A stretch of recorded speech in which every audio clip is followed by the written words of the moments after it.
Time now for the Mixter and the Radio Raccoon with Mick the Mixter Bazuli and the Raccoon Cynthia E. Ferguson. To call into the show, call 888-565-1470. And now, here's the Mixter and the Radio Raccoon. 5:01 on a Father's Day Friday, coming into a big weekend here in South Florida. A lot of storms coming through. And I tell you, it's unbelievable. It's Father's Day already. We're only 84 days away from the football camps opening here in South Florida. Season end, you think season's going to start. And I'm joined here by my partner in crime, of course, the great Cynthia E. Ferguson. Cindy, Raccoon, what's going on? Not a whole lot. You're right. It has been raining the whole way up here. Oh, terrible. It was a mission to get here today. Terrible. Rough week. It's been really a horrible week here in Florida. We had, of course, our hearts go out to the people, the families, those wounded, of course, in Orlando. Just unspeakable violence that happened out there. Actually, Florida's in the national news a lot these days between the gator eating terrible. And the shooting in Orlando. Mm-hmm. You know, you're not supposed to take your kid to Vegas or your grandkid and have him become gator bait. I mean, the questions that I'm trying to figure out in my head was, this is a man-made, it's like a swimming pool. Yeah. Well, how did the gator get there? Right.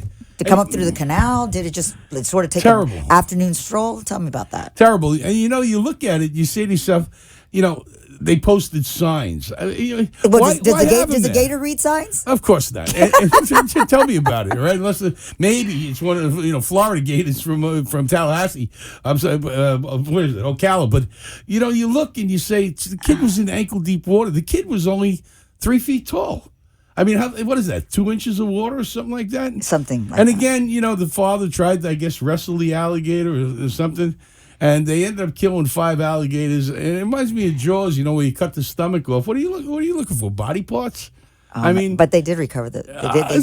It's just breathtaking. I put myself in that position. I'm so worried when my kids living on the other coast, take my grandkids in the water, because I know that it's Shark City over there, and I get a little worried about it. Yeah, that's all. We're on the Gulf Coast. Right. It's a little bit warmer water over there. Right, and then you turn around and you hear this horrific news, out of Orlando again.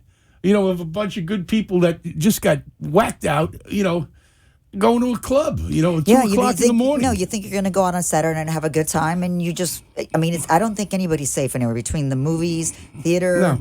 I don't want to sit in a dark place. I don't even want to sit in the middle of a theater, mm-hmm. or meaning a theater to see a play or a movie. I always want to sit on the end seat, close to an exit, because those are the times that we're living in right now. And if one person had a gun in there, it could have stopped this guy. Cole, the worst thing you could do is run away when somebody's got a gun. Why didn't they rush him? Why didn't they throw a chair at him? You know why? Because they were good, honest people.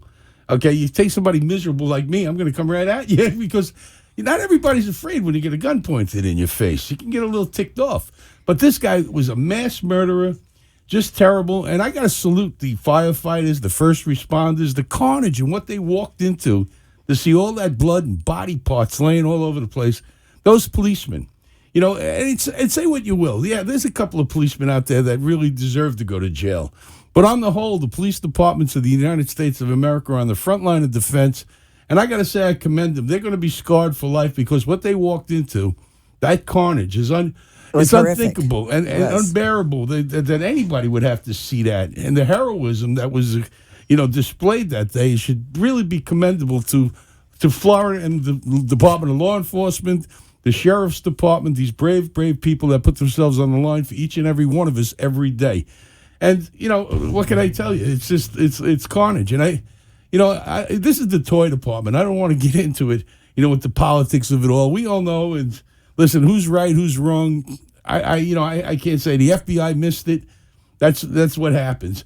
But, again, our hearts go out to Orlando and to the families, those survivors, Absolutely. Those 23 people still in the hospital who'll be nursing these wounds probably forever, and the people that were all touched by this, including this nation of ours, which seems every other week, we have something like this going on, and it's just unbearable. Too much to bear for anyone. And one more sad story is just about one more that I can stand. We got another situation coming up. We're going to be talking with Freddie Hudson in this hour, joined by Sharon Pfeiffer is going to come on. I'm excited about her. Yeah, she went for an audition today, and She'll let us know how it worked out. You know, in auditions, when you're trying to break into movies or commercials, you're up against It's 1,000 tough people. business.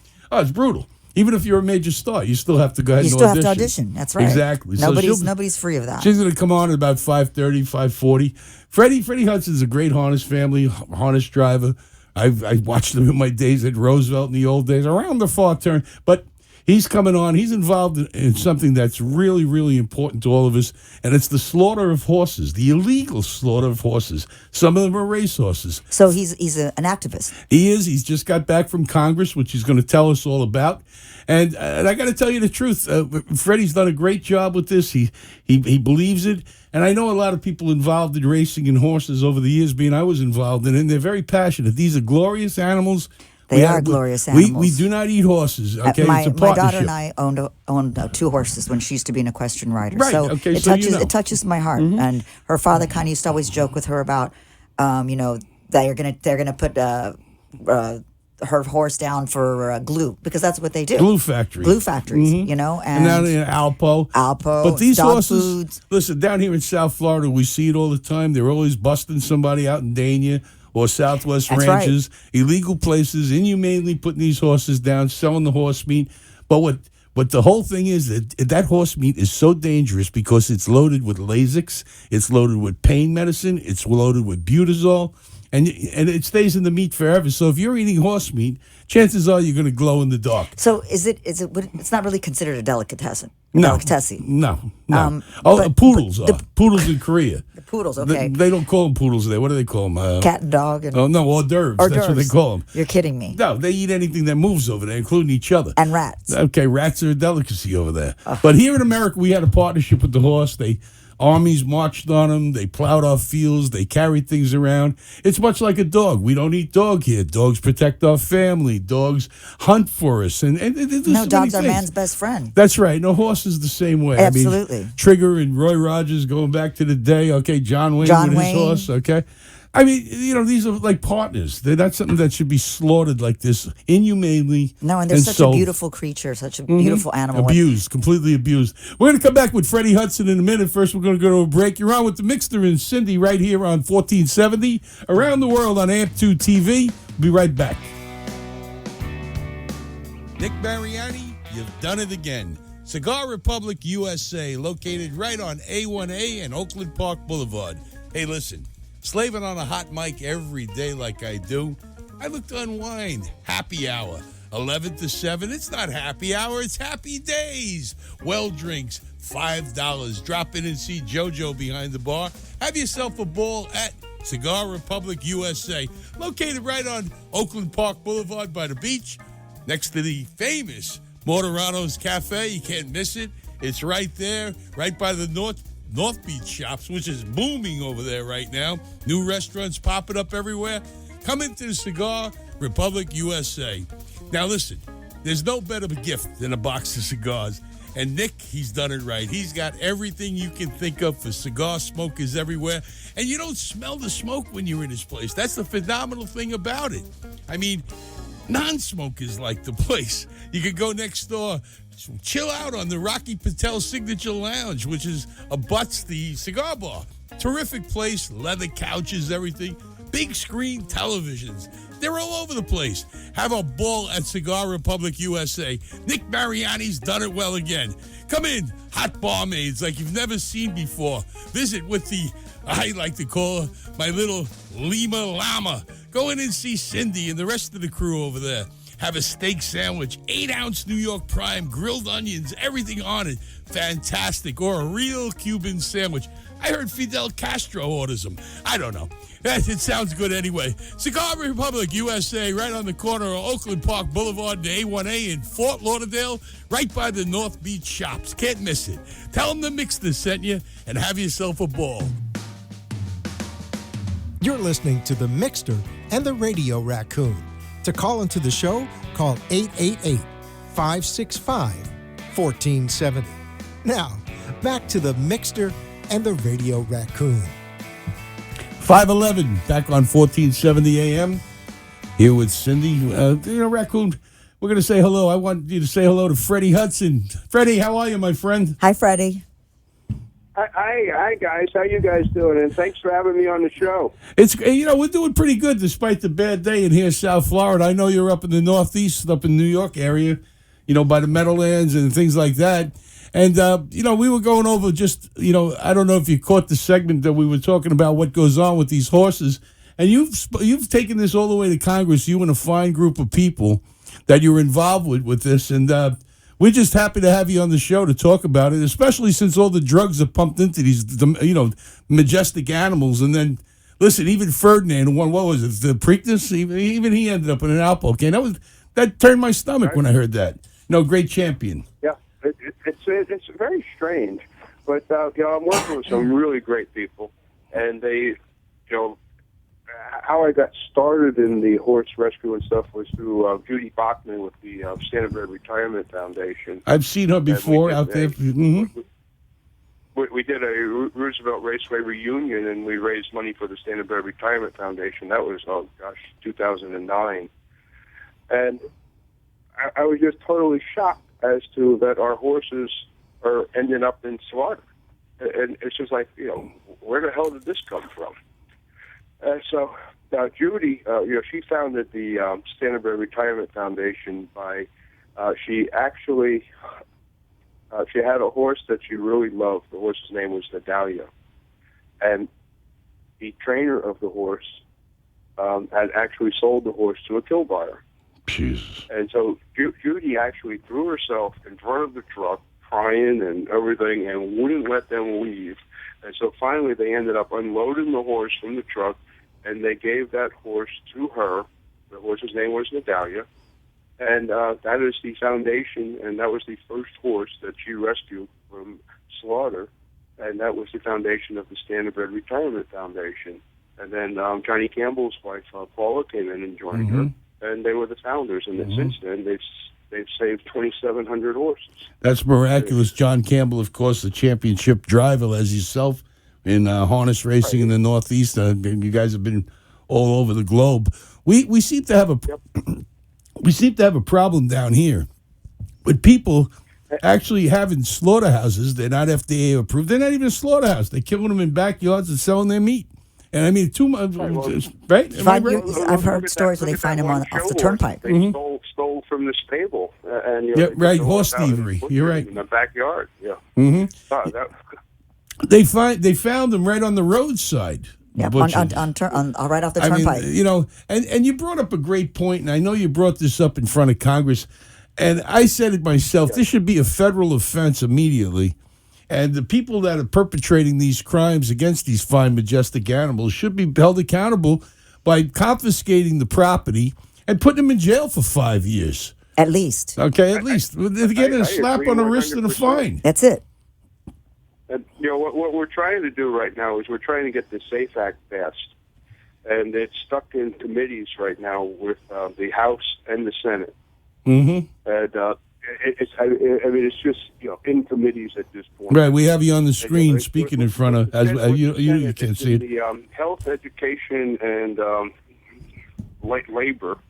And with the House, it's in the livestock and foreign agricultural committees. And so if we can get it out of the committees and on the floor for a vote, it will pass. And it will make it illegal to transport, horses or horse parts intended for, food. It's a dangerous thing. A lot of horses, you don't know where they came from. If they came from the harness industry or they came from the thoroughbred industry, as well as I do, being in racing like I was also, that a lot of horses are shot up with bute, with Lasix, painkillers. Yeah, you can give me a little more information on that. Go ahead. That's the whole thing. The horses are toxic.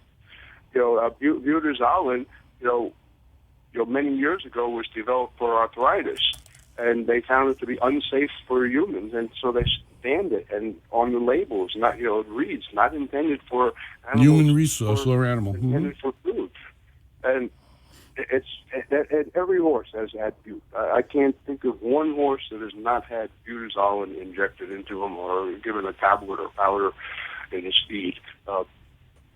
Every single one of them. And so none of these horses should be on this food chain. They shouldn't be in the food chain with your pets either, and as far as your dog or cat or anything like that, Right. for the simple reason it lays in the meat for perpetuity. It's there forever. Mm-hmm. It's never passed out of the system. Exactly. The same thing with Lasix. Lasix is another drug, that can be used for humans. But if you have a 5-year or a 3-year-old kid and he's eating a stew, some part in Hialeah, and he's eating horse meat, that kid's in jeopardy of actually losing his life. Right. And there's something else. What about the drugs that nobody knows about that's in the horses? Yeah, The that's ones rampant. that we have unscrupulous trainers that inject horses with stuff that shouldn't be there, and so those are other issues. There's only a handful of trainers that would probably fall on the list. Most of the trainers that I've been associated with over my life, not only as a broadcaster but as a horse owner, has a great passion for horses, just like you do, just like friends of mine that are in your industry. If you, of course, with Billy Houghton, somebody else very active with horses, the great Houghton Racing family, who co-wrote the book with Victoria Howard and yourself about the history of Roosevelt Raceway, which I found fantastic. We're on with Freddie Hudson, 888-565-1470, 888-565-1470, if you want to jump on the phone lines with him. When do you think Congress, and we're stuck with Congress and a Senate that really is apathetic toward any situations unless it benefits themselves. When do you feel that we'll get this bill through? That was going to be my question. I think media pressure. I think by hitting them with the media and what we're doing right now, and you're saying, hey, let's get this bill out of committee and on the floor for a vote. 80% of the people of the United States do not want horse slaughter, so let's stop it. And let's get them to quit throwing a few bucks in their pocket. Freddie, excuse me. What do you think we can do to push this bill so that it can go? Besides that, as Mick said that it's doesn't benefit Congress.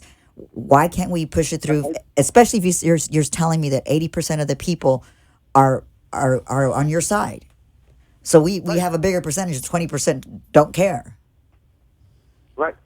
Exactly. And I think that we just need to get the word out. We need to push it with the media, and we need to basically push on the fact that the horses were not bred to be in the food chain. No, I agree with you. They have different drugs than what animals that are intended for the food chain have. Absolutely, because those are bred to be eaten. These are bred to be pets and to be glorious racehorses, equestrian, or to actually work on a farm. Let's go to the phone and Crystal. Question for Freddie Hudson.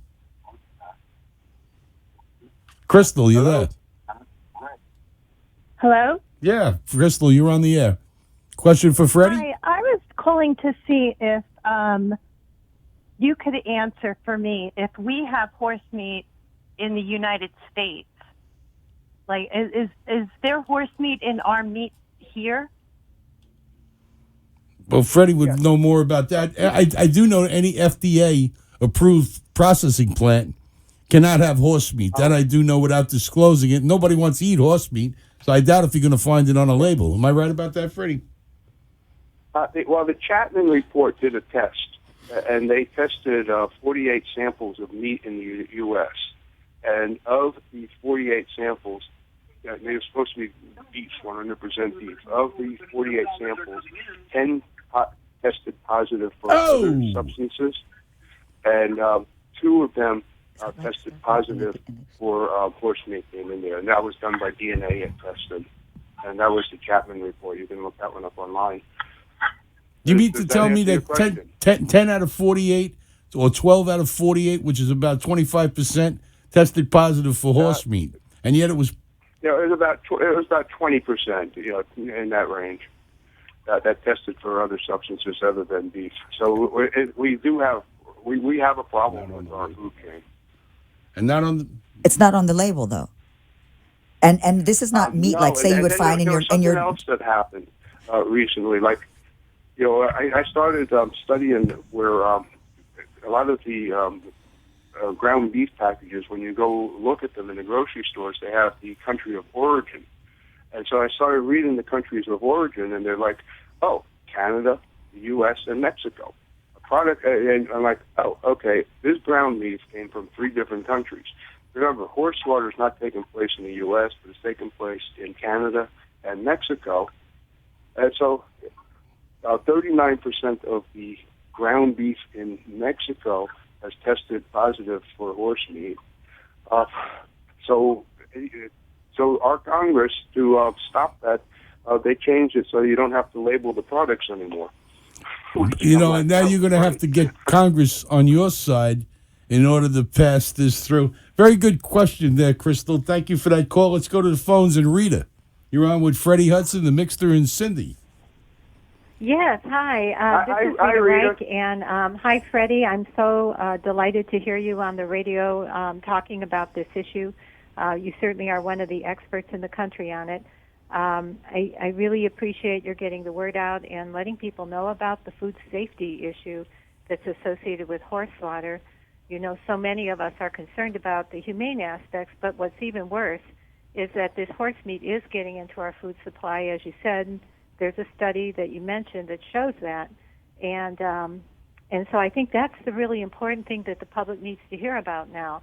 And I want to congratulate you for being a model for the horse industry, taking such a leadership role, and really promoting, knowledge and education around this whole subject that most people are completely unaware of. Yeah. So I know you had mentioned media pressure. What are your thoughts about trying to interact with Congress on this issue? Freddie. I had difficulty hearing you. So I only caught the last part of what you said was, what are my thoughts with Congress? Well, go ahead. I'll give you my thoughts, but we don't have enough time on this show. All right, and I don't need another FCC fine, but I honestly believe myself, if I could answer that, Congress is designed. What a congressman, a first-term congressman wants is what every congressman wants, is what's called the second term. All right, and if enough pressure is applied to anybody in Congress, because I've also addressed Congress back in the day, and I find that most of the congressmen there are receptive, providing there's something in it for them. When they pass a bill through Congress, they attach other bills to it, and that's known as the pork. In other words, in order for everybody to get along, they got to attach a few things. So you go with one bill, and all of a sudden there's 16 things behind it, or more than that in some cases. But you can work with something with this. Listen, Congress is so effective that they put calorie counts on McDonald's. They put who uses glucose, who doesn't, who's got this, who's got that, and yet they allow horse meat to go ahead in. Why do we even have the FDA? Why do we even put gluten-free on things if we can't even if we can't even be told that we have horse in our food? That's what I'm saying. It just seems that where's the priority lie? I mean, if you told somebody that the McDonald's hamburger has half horse meat in there, I guarantee you McDonald's is broke within a couple of months because nobody's going to eat that stuff. I agree. And it's infuriating to me that the Congress, which is set up to defend the people and protect them, would let something like this go by. It would take a bigger lobbyist than me, Freddie. It would take somebody with real clout. You know what I'm saying? But this absolutely should be done. Freddie, I have a question. You mentioned that most of this meat is done, slaughtering is done in Mexico and Canada. So correct. They're not slaughtering horses in the U.S. We are shipping our horses, about 150,000 a year, to Mexico and Canada.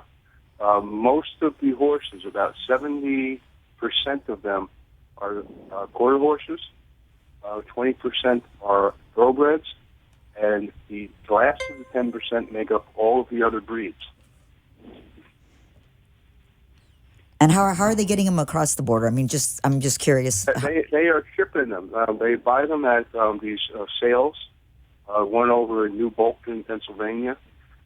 They kill buyers. So like at auctions. And then they ship them across the border, and they just load these horses up and ship them there. And then they occasionally you'll find standardbreds or thoroughbreds that they try to rescue, draft horses. There are different breeds that they try to. Amazing. They put up for auction, and they charge like $500, $600 to rescue the horses, where they pay $200, and then they take that same $500, $600 and buy 3 more horses to ship up for slaughter. It's unbelievable. And the wheel just keeps going. We're going to go to break, Freddie. Don't go away. We'll come back to you. On with Freddie Hudson here on 1470, around the world on AMP2 TV. We'll be back right after this. Your time, 5:26.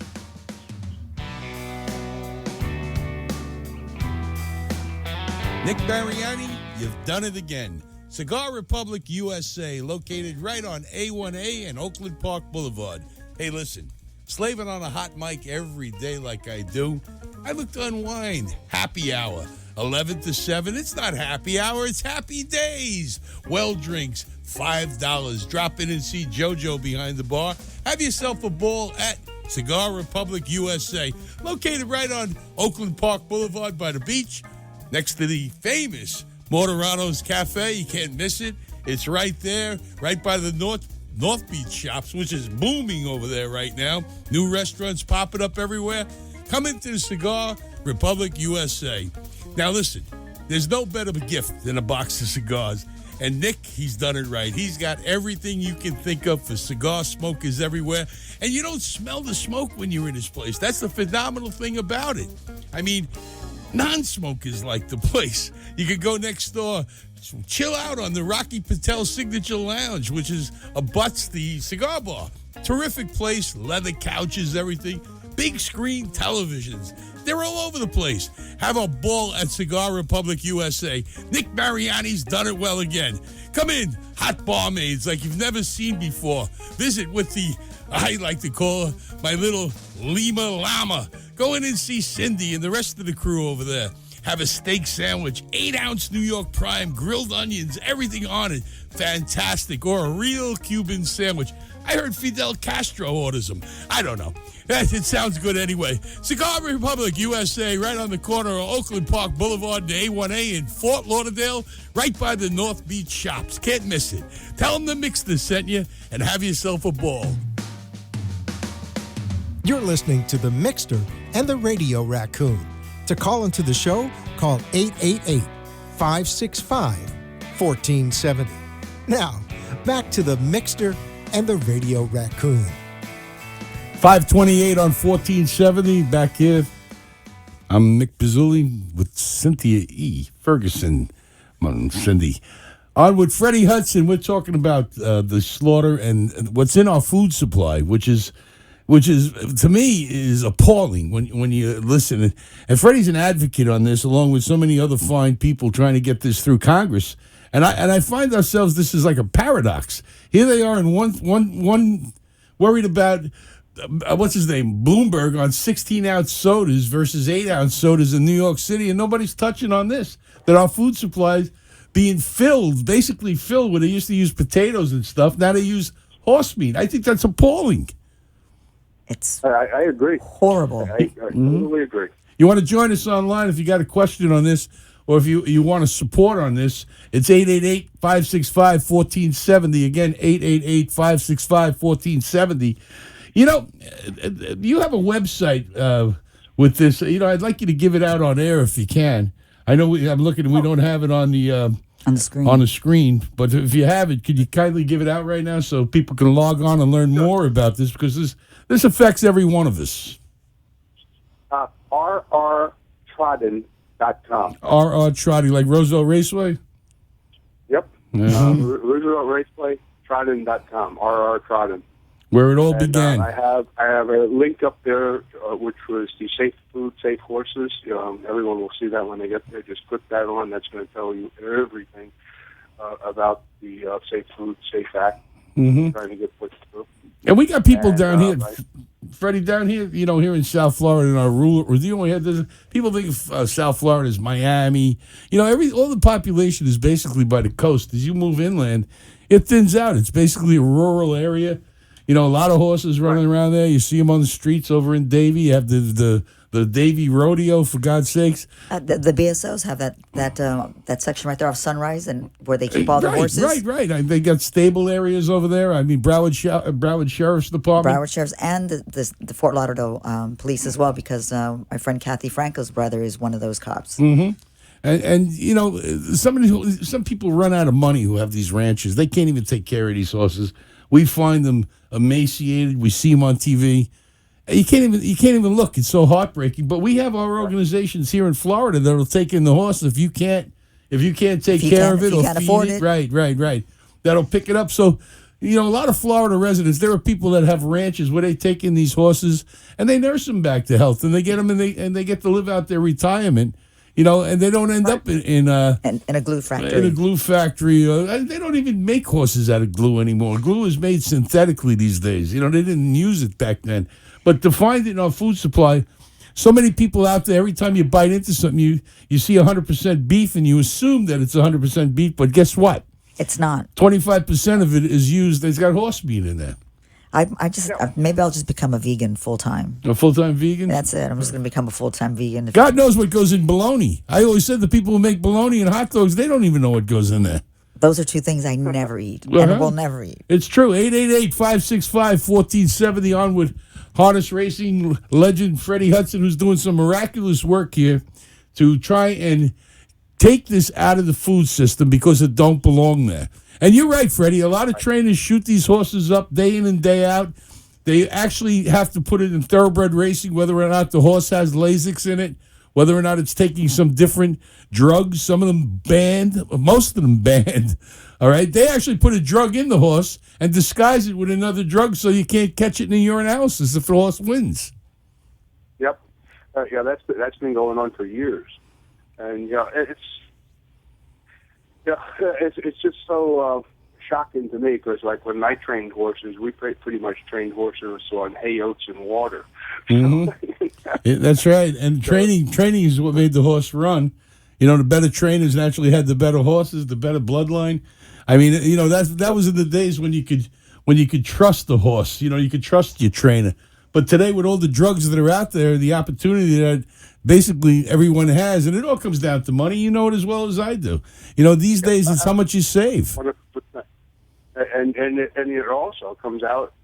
Just look at the attendance at the racetracks. The fans don't know it. No, they're dropping out like flies. And I remember, I go back to the days when Roosevelt Raceway had 30,000 people on a Wednesday night. I was 18 years old, going to Gamma Chinese restaurant drinking with you guys. I mean, all the great harness races over there, from Abatello to Buddy Gilmore, you, of course, your father, and Billy. Billy's dad was my idol. I mean, he was the best to me. Billy's dad was one of the all-time greatest drivers of trainers, and probably one of the smartest businessmen that ever lived in harness racing. Absolutely. We got a caller. We'll go to Dennis on the phone. Welcome to the show with the Mixter, Cindy, and Freddie Hudson. Dennis. Hi, Dennis. How are you? Good. How are you? Is that our Dennis? If I was any better, I'd leave town. Listen, I just heard you guys talking about horse meat and everything. I got nervous. Dennis, just so you know, Freddie, Dennis was Victoria. Freddie, so you know, Dennis was Victoria Howard's boyfriend for maybe 8 or 9 years, Dennis? I don't know, 2, 3, 4, I don't know, something like that. It's hard to know. Dennis has been married 9 times. Well, thanks for calling in, Dennis. I appreciate it.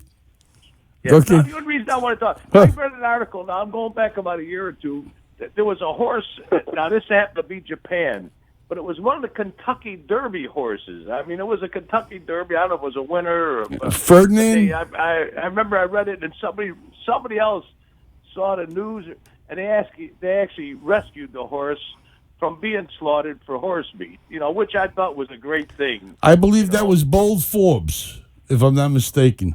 I think so. Okay. You're so you heard to say. I mean, I was so glad to see that. Bold Forbes won 2 to 3 in the Triple Crown. He was a gelding. He had lost his... When a horse is a gelding, it means he's been nipped, which means he can't make smaller horses. So, you got to take care of him for 20, 22 years. Much like you, Dennis. And then we just put him out. And put him out to pasture. Put him out to pasture. Just send him out into the world and we'll see what happens. Dennis, nice talking with you. Ferdinand was the one that they did slaughter. I think, what did he win, Kenny? The Preakness? They did. Derby. Ferdinand won the Kentucky Derby, and he ended up in a can of Alpo. Terrible. Thanks for your call, Dennis. We'll catch up with you later. Yeah, I remember that. But I just want to... Go ahead. 888-565-1470. 888-565-1470. That was Dennis G., restaurateur, my best friend. here in South Florida.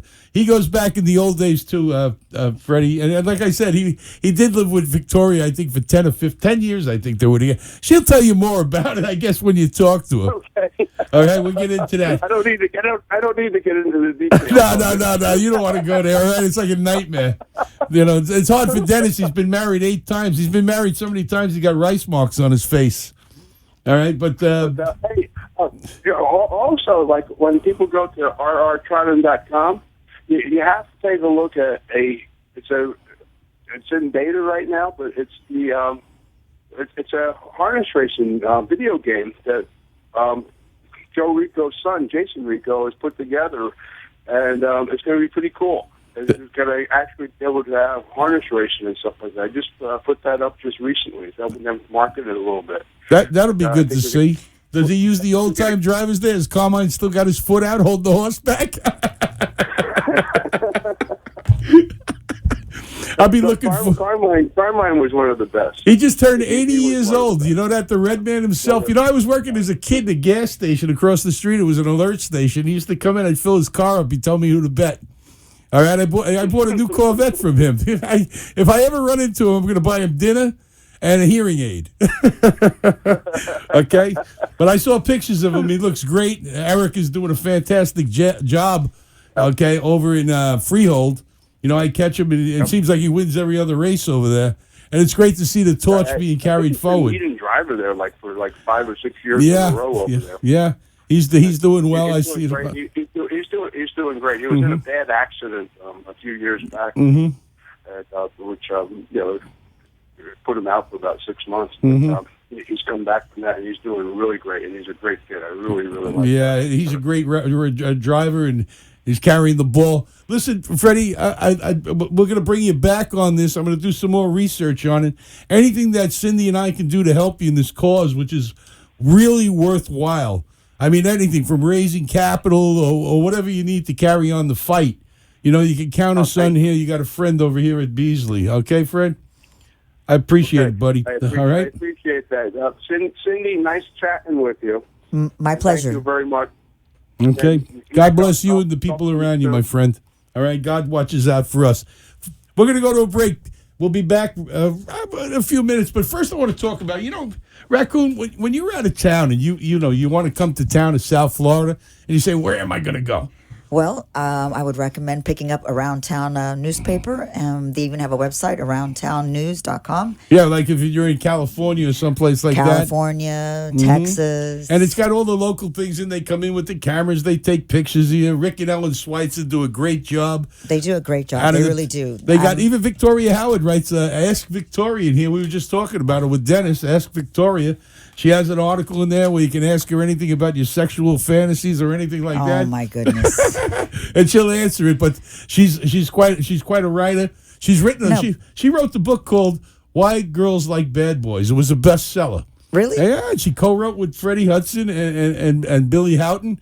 They wrote the Roosevelt Raceway story. Another great book that you should pick up. Besides your local restaurants and your bars, they also have the theater, whatever's playing at our Broward Center or whatever's playing at the Hard Rock, who's coming into town. It's coming to town. And the restaurant section, where are you going to go, where are you going to eat, and who are you going to see? Morons call me. They know I'm on the air. But they're idiots. Okay, I can't say she's been doing this for years.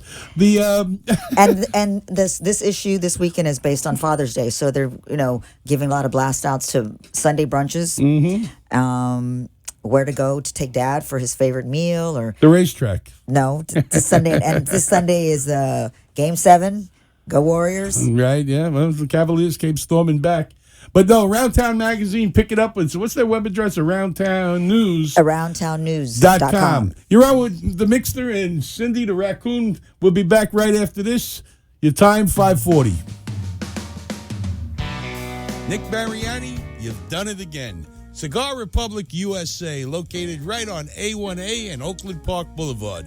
Hey, listen, slaving on a hot mic every day like I do, I look to unwind. Happy hour, 11 to 7. It's not happy hour, it's happy days. Well drinks, $5. Drop in and see JoJo behind the bar. Have yourself a ball at Cigar Republic USA, located right on Oakland Park Boulevard by the beach.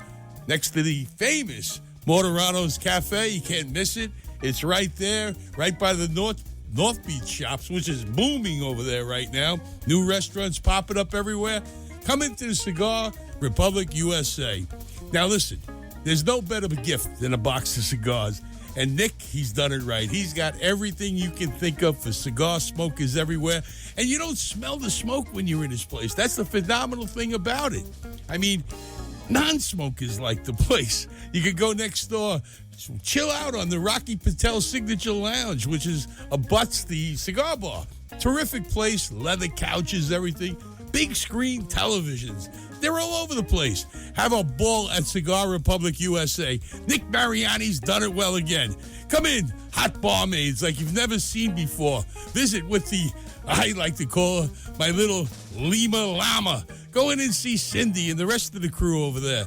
Have a steak sandwich, 8-ounce New York Prime, grilled onions, everything on it. Fantastic. Or a real Cuban sandwich. I heard Fidel Castro orders them. I don't know. It sounds good anyway. Cigar Republic USA, right on the corner of Oakland Park Boulevard and A1A in Fort Lauderdale, right by the North Beach Shops. Can't miss it. Tell them the Mixter sent you and have yourself a ball. You're listening to The Mixter and the Radio Raccoon. To call into the show, call 888-565-1470. Now, back to The Mixter and the Radio Raccoon. 5:42 on a Freaky Friday in Fort Lauderdale, Father's Day weekend. A lot of F's in there. Got to be careful. I'm sitting here with the lovely and pretty, very pretty Cynthia E. Ferguson. You know, with Father's Day and Mother's Day and all the great holidays, nothing says I love you or says I'm sorry better than a dozen roses. I mean, it gets the message across that, hey, yes. Maybe I was a little offline the other night. Maybe I should have kept my mouth shut. Maybe I should show somebody what I really feel about her. And my friends at the Garden of Love right here in Lauderdale by the Sea, Christopher DeSalvo, great guy. It's an old-fashioned florist. You don't want to call 1-800 or whatever and talk to some guy in India. I have no problem with that. No. You walk in, you call him up, he designs everything. It's true. It's like AAA. You call it. Oh, I have no problem with that. Meanwhile, where are you? I'm in New Delhi. I want flowers here. You go in there. It's the old-fashioned florist where he's got everything fresh, nothing boilerplate. He can design whatever you need. If you're getting married, if it's Mother's Day, if somebody's birthday, if somebody checked out, 7 and out, off they go into the other world. Nothing better than flowers, and especially to say, I love you and I am sorry. Give him a call over there. Our good friend Christopher, he'll set you up. He's right on Lauderdale by the Sea. LBS. Right on Commercial, just before Ruba's, where your daughter works. Vanessa. Right? You got Jeremy over at the Village Grill, Pump. yep. He's right there. Christopher DeSalvo, Garden of Love, 954-496-8380. Once again, 954-496-8380. Now, if you're in Los Angeles, California, you know that you don't call this place. Okay, this is for local people listening. Okay, but you can call India, okay? Otherwise, it's 954-496-8380. He has cookie baskets. He has fruit baskets. They make the cookies themselves. They're to die for. No better way to say I love you, to say welcome to the family, or just to say it was nice knowing you, Jack. Happy Father's Day. Happy Father's Day. That's right. Maybe they'll throw a bottle of vodka in there, and that'd be a perfect gift for Dad. Cookies, flowers, everything. That's Chris DeSalvo at Gardens of Love, 954-496-8380. Tell him Mick and Cindy sent you. I don't know. Sharon should be here any minute. We got Sharon Pfeiffer coming on. Fighting traffic outside. The weather is unbearable. She went for another audition in Miami. Hopefully she gets the part.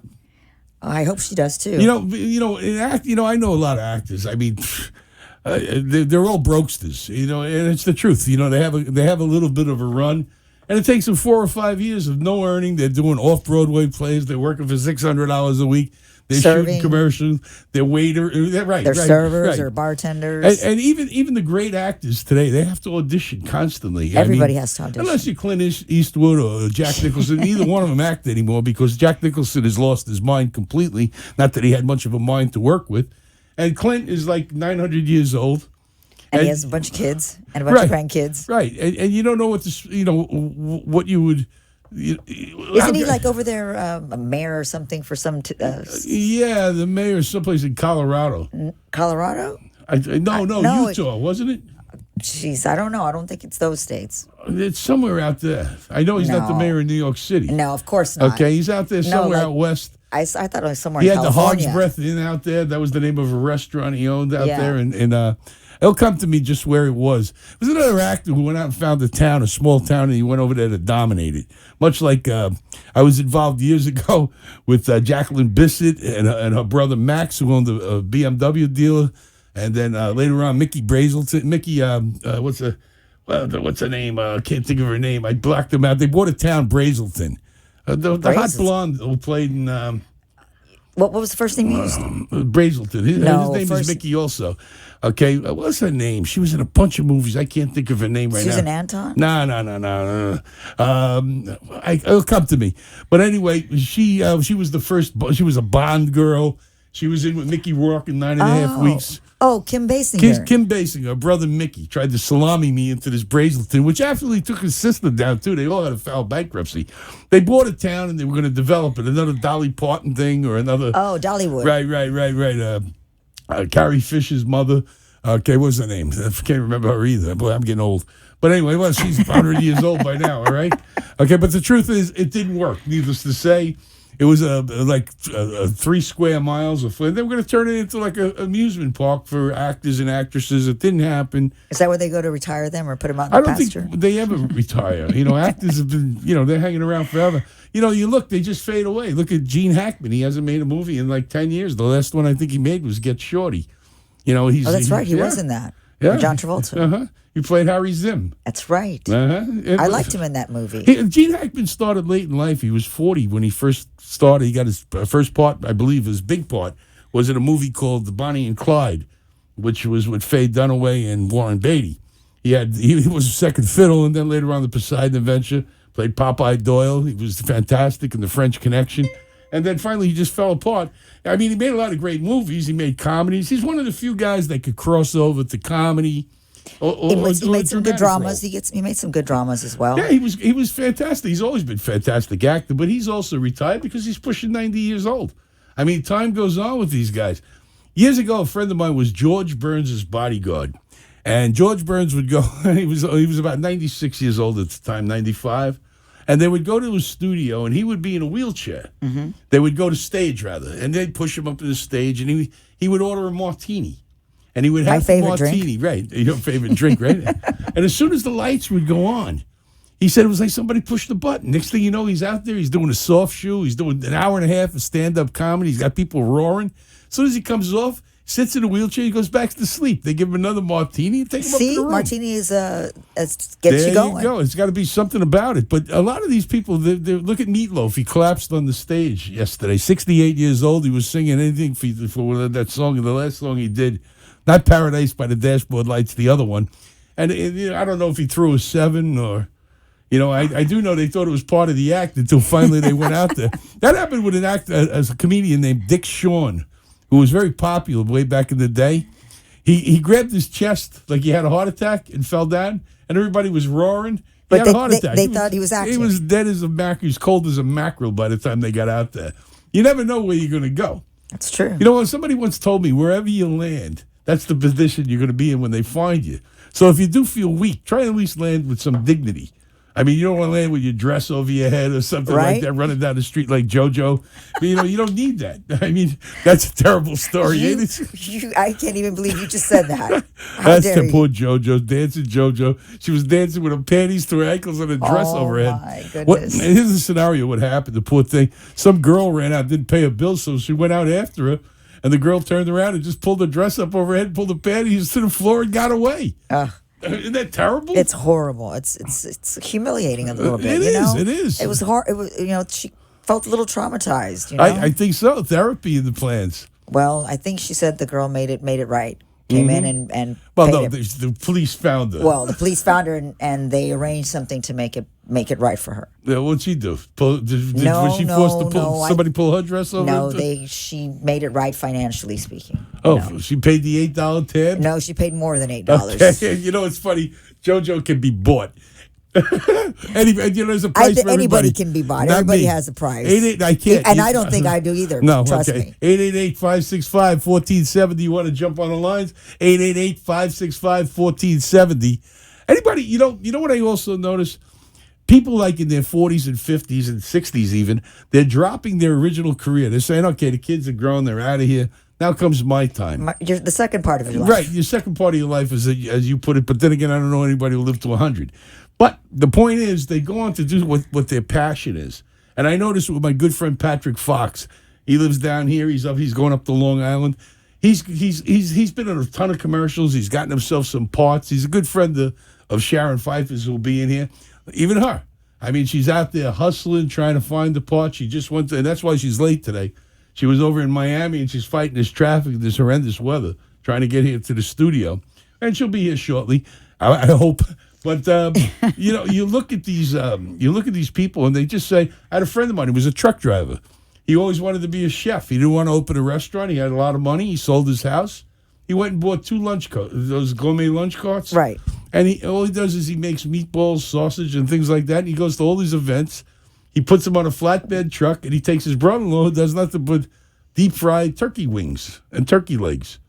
Yeah, but what's the name? He did $1 million last year. What is that gross. called? Where they have all the trucks Gourmet lined up? lunch coach, gourmet roach coaches. I don't know what they call. No, they're not gourmet roach coaches. That's just another way of calling. When I did used to work at an aviation company, the roach coaches make that bell sound, and then they come around the corner, and everybody knows that's time of the day to go get your honey bun or your Mountain Dew, your coffee, whatever. Or those stuff that's being steamed that you have no idea what you're eating. Exactly. Maybe probably eating some horse, and we didn't even know it then. No, if any place is horse, it's in that cart. It's in that cart, exactly. Okay. One day I saw the cart pull up, and Dave, the driver, wasn't there. Was a big cockroach behind the wheel. He said, "How you doing, Mick?" He goes, "Listen, I got a little unsettled business here. You owe a few dollars." Right? He also took numbers. What did he say? Good morning. Good morning, bookies. Good morning, bookies. That's right. Okay, boy, the bookies got crushed yesterday. That's for sure. Cavaliers in a rout. If you bet against the Cavs yesterday, you definitely... Oh, no doubt about it. No doubt. But this Game 7, I wouldn't touch it with a 10-foot ball. I wouldn't bet it with your money. But good for you then, because I don't have any. I don't know. It got out of hand last night. But, there's a lot of emotion involved in sports, especially when you're out there and... they find them $25,000, which is really nothing right now. Not to them. No. But, fame is fleeting. Look at these morons. They just keep calling. Oh, there's no moron. It's I can't take the call. But anyway, we're going to go to a break, and I'll be back in a minute. Okay, don't go away over here. We're going to have some fun. Sharon should be here any minute. You're on with the Mixter and the Raccoon here on 1470 WWNN Radio out of South Florida. Be right back. 5:53 your time.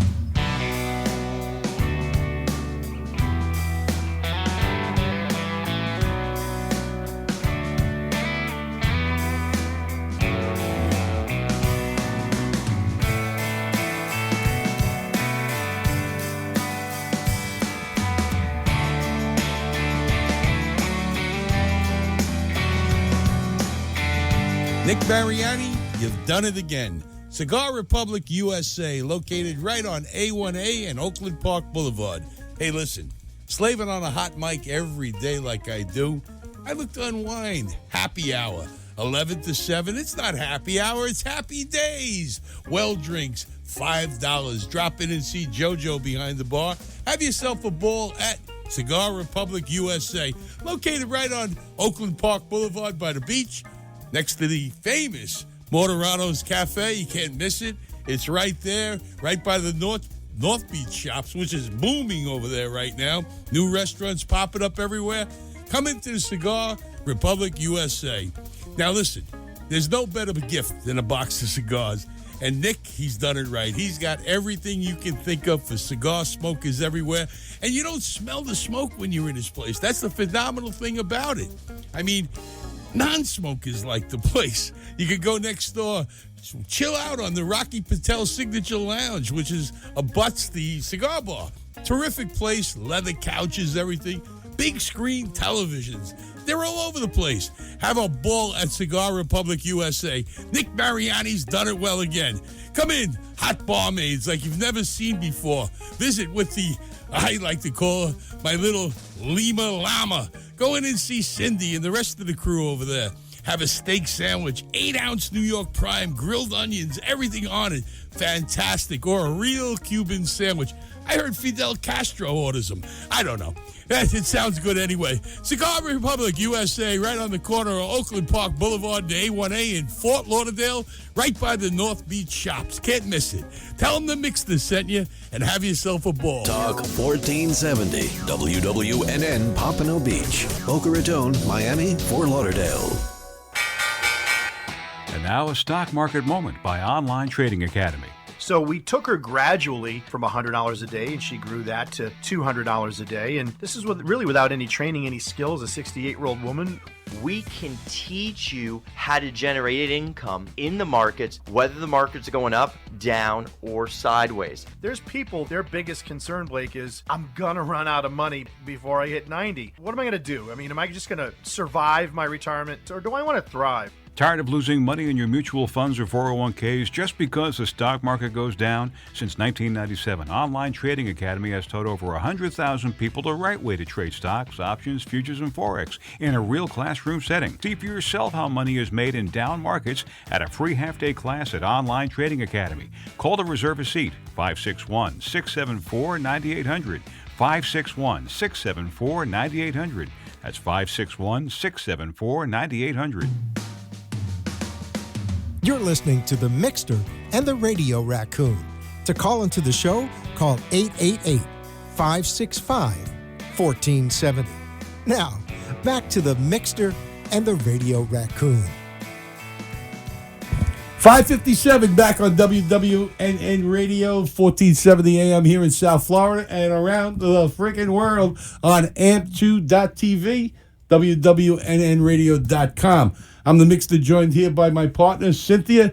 And, of course, finally you made it in over here. Say hi to Sharon. Bravo. Sharon Pfeiffer, you made it. Hi. She went on an audition today. And let me see. Oh, yeah, you're okay. You're looking good. Okay, she looked good anywhere. Huh, Raccoon? Yeah, I agree. I concur. And she went on an audition in Miami today, and we got some horrendous weather that came rolling in. I mean, lightning throwing everywhere. I was running around Plants with one of my falling antenna around. hat on, Yeah. and nothing would hit me. I was just looking to, charge myself up for the show. But the traffic was horrendous there. As usual. I mean, it's always bad, but once it rains and Friday and all raining, bets are off. Yeah. It was. Well, everybody's wheeling home in their cars now. They're in no mood. Hopefully, we'll get them a couple of laughs and they'll go home and kill somebody. I actually did okay considering I came from South Beach, Lincoln Road, and I made it in like an hour and 15 minutes, which for a Friday evening. You can't get there by telephone in an hour and 15 minutes. Seriously. So I mean, South Beach. I did okay. Did you get the part? No, you don't know. Shut up. I want to know about the part. Tell me about the part. What kind of part did you audition for? Well, the role was for, actually it was written for a man, and I guess they haven't found their man yet, so now they're looking for possibly a woman. And she is basically a Barbara Corcoran real estate tycoon type. And she's a bitch. She's just a bitch. So I related to it. Ah, ha, ha, ha. And, Stay by the dump button. Please. And, so they're actually, the breakdown, which is, the description of the characters, they're looking for a large woman. Well, they obviously can't see. Large. You drove all the way there. Yeah. They must have saw a picture of you. Did they? Well, who knows? They only see a headshot, so maybe they're, they don't go by your headshot. But I just, they never know. Casting directors, they don't know until you go in and think deliver. they just put it out there, and they're just looking for something to blow them away when you walk through the door. Exactly. That's my guess. But what was great was when I did go in, I immediately said to the casting assistant or director, I said, I know you're looking for a larger type of a woman. And before I could say another word, she said, we're not. We're looking for an attitude. I said, well, I got that. No, here's an attitude. You should have just poked her right in the eyes. Well, I got the attitude. Well, I got that. So did you read lines? Yeah. We were given dialogue 2 days ago. So I was completely what they call off book. I was memorized and I felt really good about it. She was ready to pull the trigger. But, it was, I felt really good about it. But that, for me, that's always the kiss of death. I know that you could laugh when you hear that. But when I feel really great about an audition or a read, I don't book it. When I walk out of an audition or read, I'm like, I sucked. That was horrible. I get the call. Sharon, you got a call back. Or Sharon, you booked it. And I'm always like, are you out of here.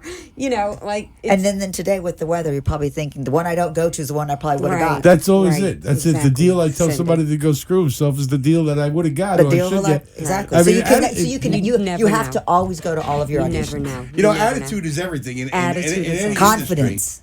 That's it. Like you walk in, you really don't care. Listen, I'm going to go out and I'm going to have a good time tonight, whether I get your stinking part or not. On a show that's going to go nowhere without me, because I'm the one's going to bring you ratings. And you want a casting director? What do you have a cast? So you think you want a big woman? Yeah. The heck, you wanted a big woman? You send me here. I'm 5'2", for God's sake. Exactly. Don't you have any brains? 888-565-1470. 888-565-1470. You look at these people like you get on TV today. They're an expert on fish screwing. I mean, no, experts are the people you see like that tell the weather, the meteorologists. They can never get it right. They say it's going to be sunny and then it storms. It's going to be it's going to rain and then it's sunny. How hard is meteorologist? I can be a meteorologist. And you got to go walk around calling doctor. I could be a meteorologist. I mean, take a look at Julie Durden. Do you really think that she became a doctor? Please. I mean, and what is it with all these women on all the every state? There's like 40 women. They're all beautiful. If you're a guy and you're a weatherman, guess what you are? Unemployed. Because you're out the door. Nobody looking at you. Like they give you a title like chief meteorologist, which means you sit behind a desk and then you're someone's assistant. And you write the script for these talking heads to go up there. And I mean, it's ridiculous. I mean, just take a look at Channel 7. It's a model of Fox. Oh, they Fox have News. the hottest everything. All Where'd those they come men are from? unbelievably hot. Where'd they come from? I mean, and they get up at like 3 a.m. because, I used to get a kick out of going down there at Channel 7. WSVN, this is when Rick Sanchez was there. Yeah. Rick was a nice guy, but he'd be cursing all the time. He was miserable because he was under pressure. Constantly. Then he went to MSNBC, made a couple of bad remarks, ethnic remarks. That was The next thing you know, he's unemployed. There you go. He's working at Rocco's Tacos. It's a shame. You end up, he went on the radio for a while. That show bombed. I mean, he had no audience. Nobody's going to listen to him. I mean, it's that political talk. People could barely watch him on the news. Oh, forget about it, all right? Unbelievable, the way it works. And, if you look around, if you're going to get into acting, or anything for that matter, in broadcasting, now's the time because there's the abyss of television, the abyss of radio, there's 550 Wait a minute, I want to stations, ask you and something. there's nothing on television. Did you just start acting now, or have you been doing this a long time? The really quick story, I wanted to act since I was a child. Okay, so it's always been a long dream. I really, really wanted to act. I mean, I always did. But I came from a really large family in Long Island, and we just didn't do that. It's just what town did you come from? Well, I grew up way out in Long Island. Right. I'm not going to say where because it's too embarrassing. Patcho, Wyandanch, Central Iceland. CI by the Crazy House. Did you say Central Iceland? Some of my best friends are in there. No way. Crazy House in Central Iceland. Yeah, the I used to drive by Carbine. And I go, CI Psychiatric. You don't even tell people you live there because State. it's like, Creedmoor. It was CI State. I used to drive by, roll my window down, and scream out like crazy laughter. They got signs all over. Do not pick up hitchhikers. Do not feed the nuts. Okay. You know? Oh, yeah. Is that the people? Yeah, they're out of their minds. You see them walking around going like this. But then, there's nothing there. When I was a teenager, we moved to Franklin. I worked in Wallbounds there when I was a kid. The big warehouse. Yeah, I mean that's where everybody was. I got fired, but But then I lived in Franklin Square, so basically I'm from Franklin Square. Yeah, I used to go to the Red Pepper up there, right after the track. Yeah. The Red So Pepper. let her finish her story, please. No, carry my on. Show. Go ahead. But I anyway, I I never got into acting until. I was a single mom forever and then married, blah, blah, blah. But anyway, I got to a point in 2009 where it was... This is it. I'm going to do it. I'm going to go for it. I had no husband. My daughter moved back to New York. Mm-hmm. I had no business. I closed my business.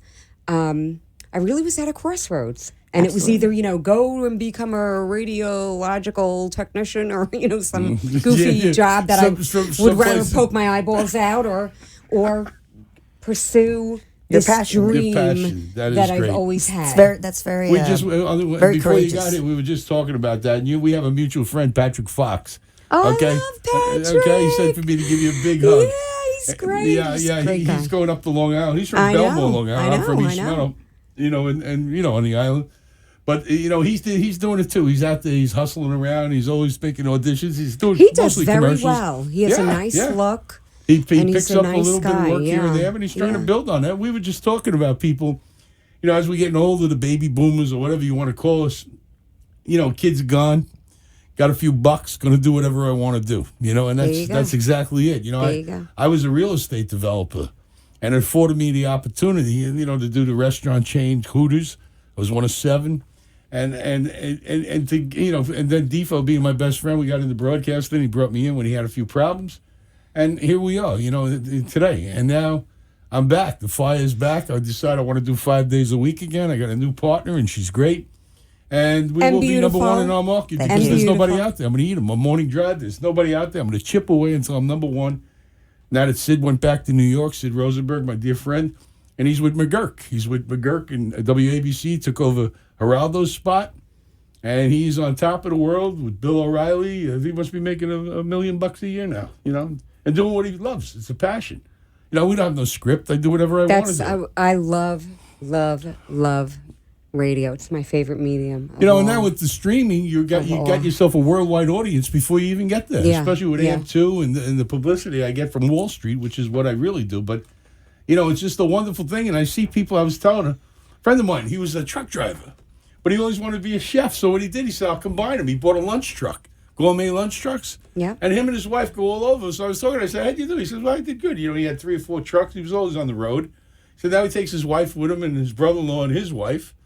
And they have 2 lunch trucks. They made a movie like that. It's called The Chef. He did $1.2 million last year. With Sofia Vergara. He did $1.2 million last year. He said, I'm making about 30% to the bottom line, which is about $350,000 a year. Isn't that wonderful? God knows what he's burying in cash, because I know the guy's as crooked as a corkscrew. But the point is, he's making meatballs and grinding his own sausage, and he makes these things called strombolis. He's sold thousands of them. Yeah, and he goes to all these events. Sharon, what was the last movie or last Well, the last thing that I worked on where I had to work, but it's never work, honestly. No. That is not work for me because I love it so much. I mean, I'm happiest, if this were a script, I'm happy. It's my happy place. I saw some of your outtakes. They were terrific. Thank you. Did you get to see my reel when I posted my reel? I looked at every bit of it. So that opening scene was from a pilot called What's Yours Is Mine. And sounds like my last marriage. What's mine is mine. We had a lot in common. We were both in love with her. Okay. And I play Franny Rigatoni. That's a real stretch. A real stretch. That was hard for you to act that part out, I bet. Really hard. And I play the best friend of one of the characters. And, I'm a bridal salon owner. And it's just a great comedic series.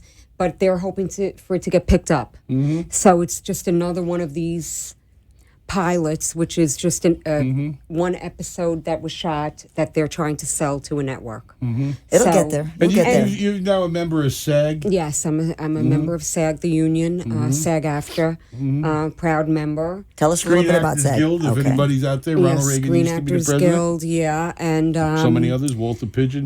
Down here, unfortunately, Rick Scott removed all the tax incentives. So there, as I don't know if you guys have noticed, there's like nothing being shot down here. There's nothing. No TV shows. There's nothing. Bloodline. That's it. I don't know if you've caught that. They shoot in Toronto now because of the taxes. See, Toronto looks a little bit like New York. Georgia's huge. And of course New York and LA. Investors will put money in and they get a complete write-off in some cases. So when you need $1 million to raise a movie or to make a movie, like our friend Scott over there raises $1 million to make those movies, they get a tremendous write-off. Chances are the thing's going right to video. It's going to end up on the cutting room floor. But the point is, you did make the movie.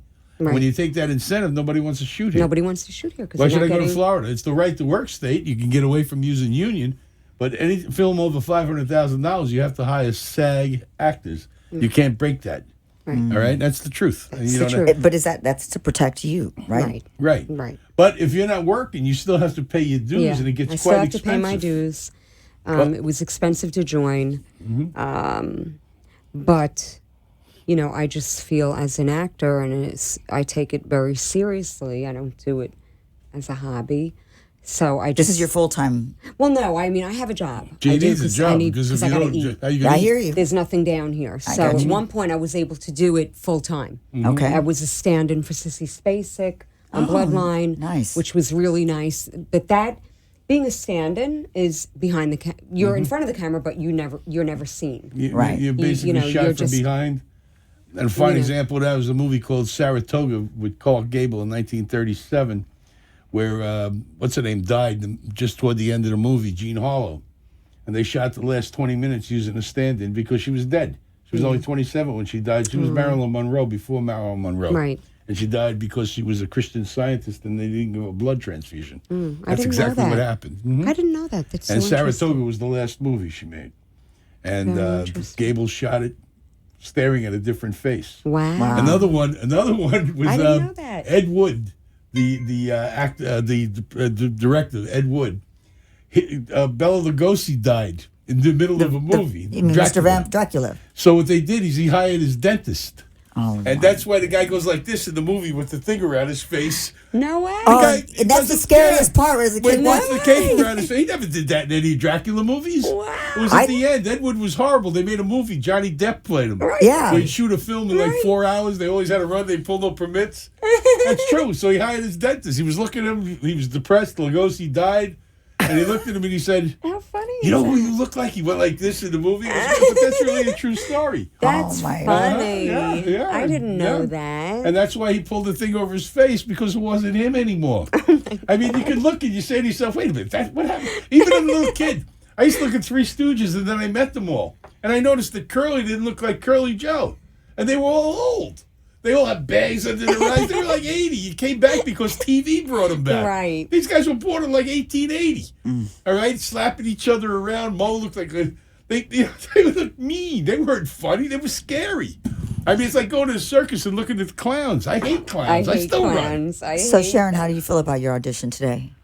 I feel good about it, but again, that's the kiss of death for me. As soon as I feel good about it. Morte. See, I mean, as soon as I feel good about something, it's like, yep, oh well.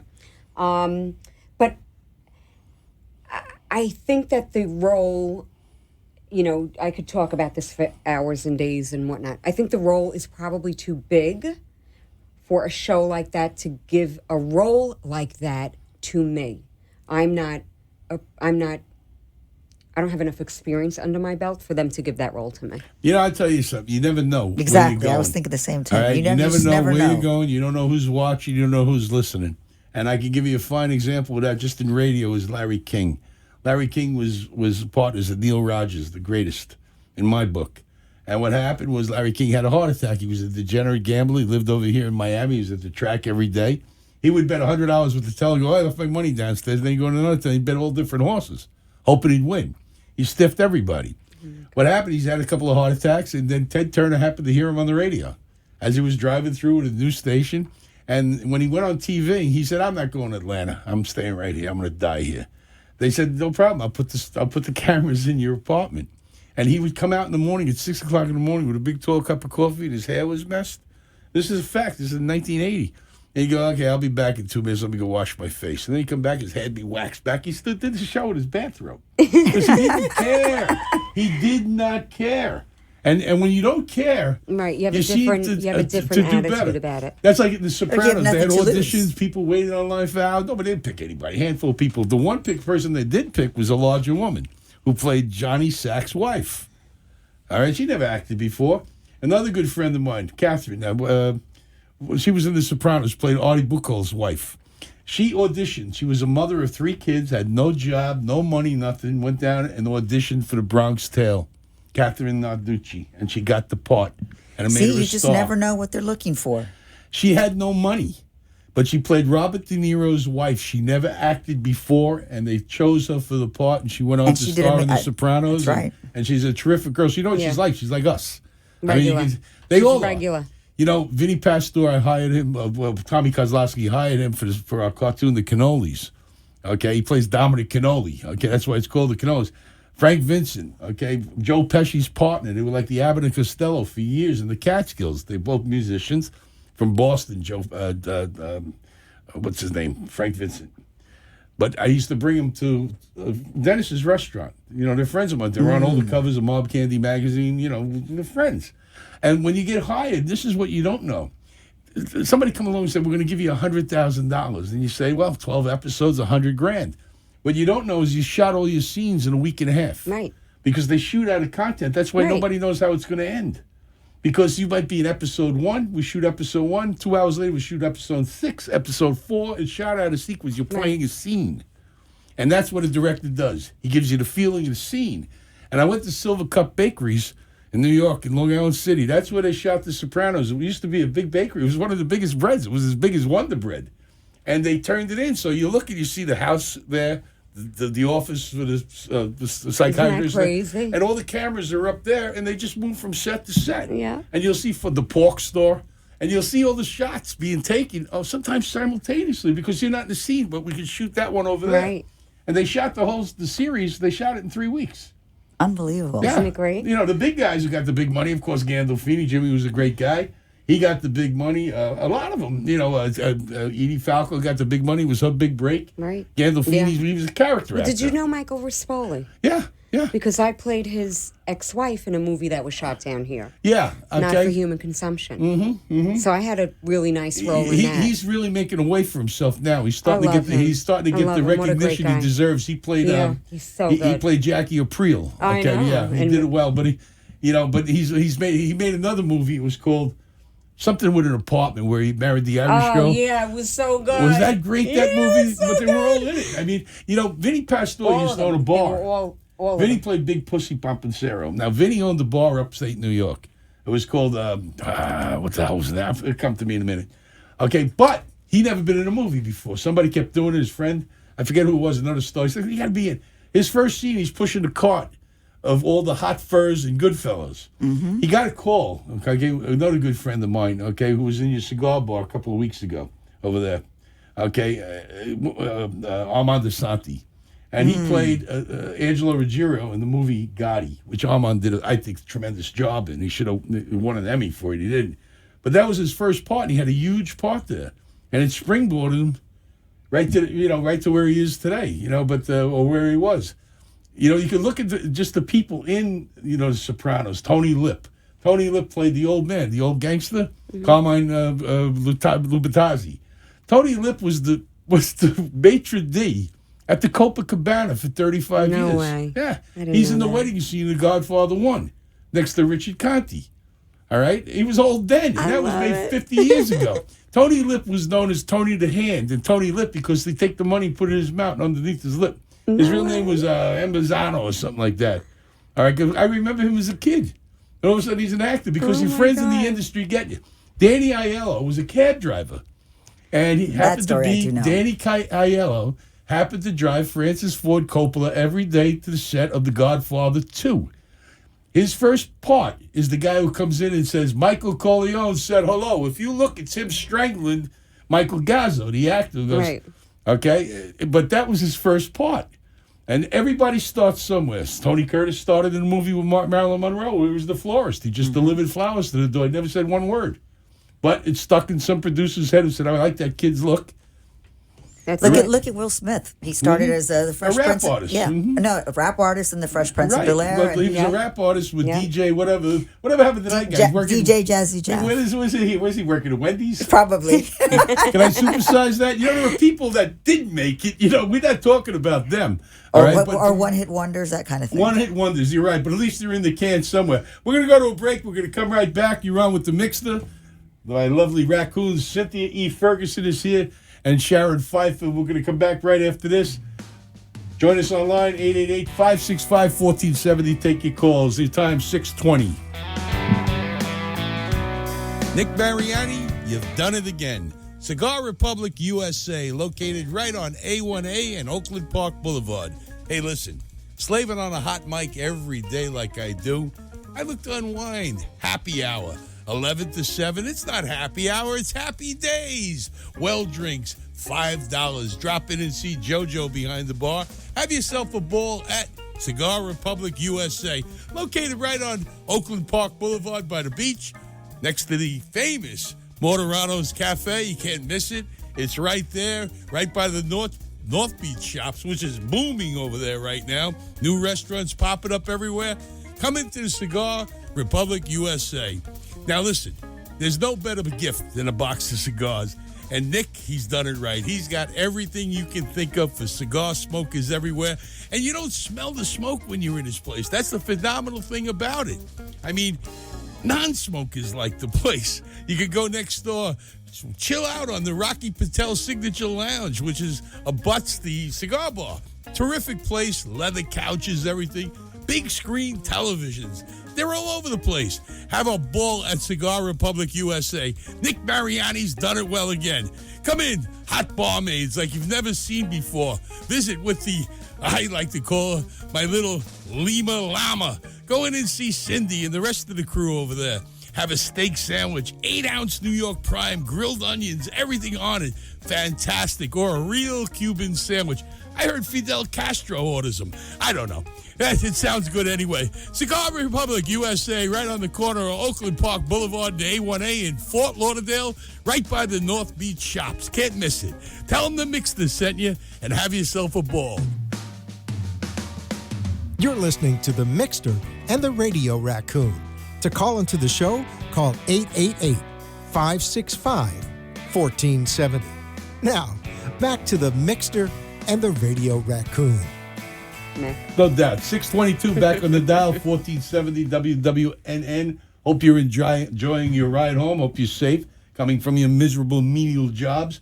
And I hope we'll keep it. They're not all menial. Not all menial. You're right. They don't get to sit here with two beautiful girls. One of them a blossoming actress. The other one is out of her mind. And, of course, I'm just here to take the abuse from everybody who comes on the line. You want to join us? It's 888-565-1470, 888-565-1470. You can log on at amp2.tv and catch us. We'll be on YouTube probably tomorrow if you missed any part of the show like you really give a damn. And look it up, okay? And, we're talking about acting and everything else, but, it seems people are ageless today. We had Billy Sulo on from the great Billy Sulo Salon last week. With Annie Berry. With Annie Berry, right? They did your makeup raccoon. Makeup to the stars. I keep telling her every time you get somebody in like Taylor Swift, call me and I'll sweep the hair up and I'll sell it on eBay. I mean, really, how much is that mouthpiece worth that hit the fan in the head? That you think? How much could you get on eBay for Stephen Curry's mouthpiece that he threw in the stands? Oh God, that's a good question. Believe me when I tell you, not only would I sue him for a DNA hair sample so I could justify it. Here's his hair. Get the DNA. That's got to be $100,000 on eBay. Got to be. You think? I don't think he cared at that moment. I tried to buy Monica Lewinsky's dress back in the day. And put it on kidding ePorn. me? Yeah, on my own site. That was a public company back then. It would have been worth plenty. Had the president's. I wanted that and the presidential knee pads. Oh, for Christ's sake! Oh my goodness, you're too much. Well, I used to do a song on the radio. I can't sing it here, but. Because I don't know Beasley. Well, I did it with Beasley with Neil Rogers. So we were on 560. He was on a 560 at the time. It had to do with the cigars. Oh boy. To relate. Okay. 888-565-1470. 888-565-1470. Do you have an agent? Oh, I have a few agents. Actually, I used to have many more. Florida's a right-to-work state, so it's unlike New York and LA where you have one agent and you're exclusive. Some agents down here want you to be exclusive with As them. your agent, here's what I've learned over the years. Okay, working with Ogilvy Mathers over the years, like I have, the biggest agency in the world. President of Ogilvy Mathers is a man named Doug Scott. Doug just left Ogilvy about a year ago. He's now the president of William Morris Agency. Really nice. The biggest agency, Humphrey Bogart's agency. So tell me about that. So And the reason I'm saying that, you need a New York agent. Yeah, well, if I were in New York. Doesn't matter. When we had an agent, my agent's in New York, because he'll find the work, and if he sells you, you'll know before time, because they'll pick up the tab to fly you wherever it is.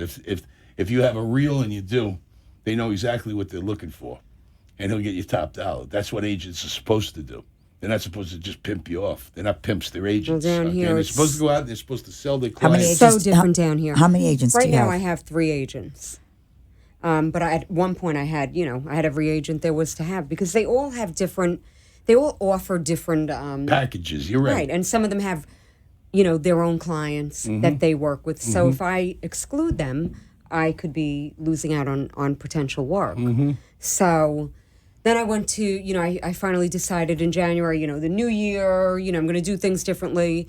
And By January 15th, I realized everything sucked. Yeah, I mean, I signed with a new agent who who told me, I need you to get rid of all these agents, and which I did, and then that was a huge mistake. I mean, huge mistake. I'm not going to say any names, but it was. But if you whisper in my ear, I'll say it. Yeah, not smart. No, and you know what? They all want to dominate you. I see it in the record industry where everybody wants to sign you. They're going to make you a big star. And all they're doing is looking to tie you up. It's like real estate. I list your house. I'm not going to sell it. She's going to sell it. I'm going to get 2.5% for sitting around. I mean, they're all liars. Yeah, that's why you should have 2 or 3 real estate agents looking for the same thing. Right. Because they do the same thing. Right. But if I'm going to go ahead and I'm going to list your house in real estate and I'm going to put $10,000 in advertising in it, I want the exclusivity. Well, then that's a different thing. Because I want to sell that house. I don't want to just sit on it and give half to somebody else. And they have a lot of problems here in Florida with people holding homes. Yes. And as a real estate developer, I built shopping centers and sold them all myself to invest in a different animal. All right, but the fact is, if I list a $3 million house, no matter who wants to buy it, unless they're my people, I'm not going to show it to them because I want to hold that. Right. So when somebody comes in, I'm going to grab myself $100.50 and not $75. Right. And it's worth it. 888-565-1470 if you want to join us here on the Mick and Cindy Show. We're here with Sharon Pfeiffer. We're having a good time on a Friday. I got to tell you one thing about Billy Sulo. He's been around a long time, Raccoon. And, that salon, right there, right in Bayview. He's got a great look at Bayview commercial. I mean, he's hoi polloi. He's at 2809 East Oakland Park Boulevard. 2809 East Oakland Park Boulevard. His phone number is 954-652-0795. Give me that number again. 954-652-0795. You get that? 652-0795, 954. Annie Berry, too. I mean, she's spectacular. Treat you really well. They do. And you can get food there, wine there. Oh, yeah, wine. You don't even have to go out. It's next door to Santa Lucia. You got the Rainbow Palace. The Rainbow Palace, the home, and a $150 bottle of, $150 bowl of rice. I mean, you already Rainbow Palace, the only Italian Chinese restaurant that plays Italian music. Oh. Everybody walks around. They played Frank Sinatra. Yeah, Italian music. Ken's the only Chinese guys in the place. I think everybody else is like Italian. But the funny part is, it's built like a Hollywood set. I feel like Dr. Jones. You sit down with them. They got the big gong. I mean, it's and the food is spectacular in this place. I hate to get away from it because you don't pay us. All right? Okay? But and you can go to the bar. You can have 3-4 martinis and you get your bill and you need a bank. And where is this? Right. Oakland Park in Bayview, right there. Okay. Right down for Billy Sulo's. Or you can go to Billy Sulo's, get a haircut, and he'll give you all the money you want. And he'll go get you a bowl of rice. Yeah, that's right. Not from there, though, okay? I mean, it's you get a package this big, this high, right? It's $364 to take out. If they gave you cocaine in a package that bad, it wouldn't be that expensive. It's amazing, though. Some of the places here, Fort Lauderdale restaurants is, listen, we come from New York. You and I come from Long Island, the best restaurants in the world. Fort Lauderdale could go par for par with it. Yeah. Because most of them are from our neck of the woods up there. Umberto's. There you go. Umberto's on Long Island. Always reasonable. Walter does a great job over there. And, we're there. That's where the crew hangs out. You're there 3 or 4 times a week. Yeah, well, that's where my guys go. We play horses. We sit around. Dennis is there. Loving the crew. Can you tell he was there already? All right. Yeah. And when he texted me, I said, "What are you doing?" He goes, "I'm with the crew." I said, "Loving the crew." Yeah. I tell you, the weakest one around is the most expensive one is Steve Monorano's place. Oh, it's so expensive. You tell me about it. I spent $500 there the other night. Imagine that. Yeah, it's kind of crazy. Right? To get yelled at. I had to go home and I said, "Did this just happen?" All right. Not to mention, we went to the other place. What was it? Casa Calabria? Yep. I mean, I didn't know what the hell you were eating there. What was that stuff? I was eating a caprese salad. What do you mean? Caprese salad? Yes, that's what I was eating. Okay, Casa Calabria. You've been to the Ocean Manor, right? The Tiki Bar, Frank Tallarico's place. They put up a lot of money. The place is all right, I liked it over there. It was fun. I sang with the piano player a little bit. We had a good time. And then we slid off. Because you talked my daughter into, she's like game for anything. No, she's a wonderful girl. But you have a zero tolerance. She's a mother with zero tolerance. That's a good mother. It is a good mother, but she's like a Gestapo agent. Let the kid breathe a little, for God's sakes. They're just not sticking up for anything. How old is your daughter? She's 22. All right. I got a 29-year-old. There you go. All right, and you say? The last time I was at Ocean Manor, believe it or not, I was there because they were filming that bar rescue. Did you see that guy undress him like that? I'm surprised Frankie just didn't lean across to give the guy a swat. Is that the most arrogant person? I'm telling you what. My goodness. You talk to me like that, you're gone. I'm gonna hit you with an implement if but you go into the filming of that knowing that's going to happen. That's part of That's part of that's part of the what draws people, and they're dying to see what he's going to say. It's like on American Idol or whatever his name was, the guy nobody liked, the judge Simon Cowell. Simon Cowell. Oh, I can't stand him. See, bet you watched it. You love to not. And see now, I like him. Simon. I like him because he's honest. When I He's watch, the most cringe. rude I cringe I at ever the met same. in my life. I cringe at the same things that he and everyone else is going. Oh, you're so good. Oh, I liked it. I enjoyed it. And then he that always gets has to to be him good and he goes, "You sucked." And yeah, you sucked. You did. You sucked. Go home. Take some singing lessons. Get out Go of here. take a Xanax and take a bullet in your face. Get out of here. Go home. 888-565-1470. You're on 1470. We're cutting up here on Friday.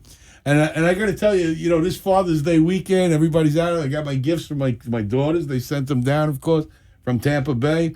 And I tell you, this weekend is supposed to be lousy weather. It's supposed to be lousy. Hanging out with the Long Islanders. You got it? Okay, you got it. Thank God. I didn't say it, though. I didn't say it. See what happens when you hang out with a Long It was Islander? on the tip of the tongue. He's right. But, I've been doing this so long, I don't curse. And I don't curse even when I'm out in public. Yeah, all right? right. But, Okay, now we're lying. like Hillary Clinton. Yeah, Hillary Clinton over there. Hillary Clinton's a liar? Do you think she's a liar? What about her husband? Are they two liars or what? They're perfect for each other. Perfect, right? They don't have to believe anything the other one says because they both know they're both full of BS. The troll and the baby troll. That's what I call her daughter. Oh my God! All right. And the grandbaby troll. Listen. They were married. They had a net worth of $3 million. They have a net worth of $44 million in 3 years.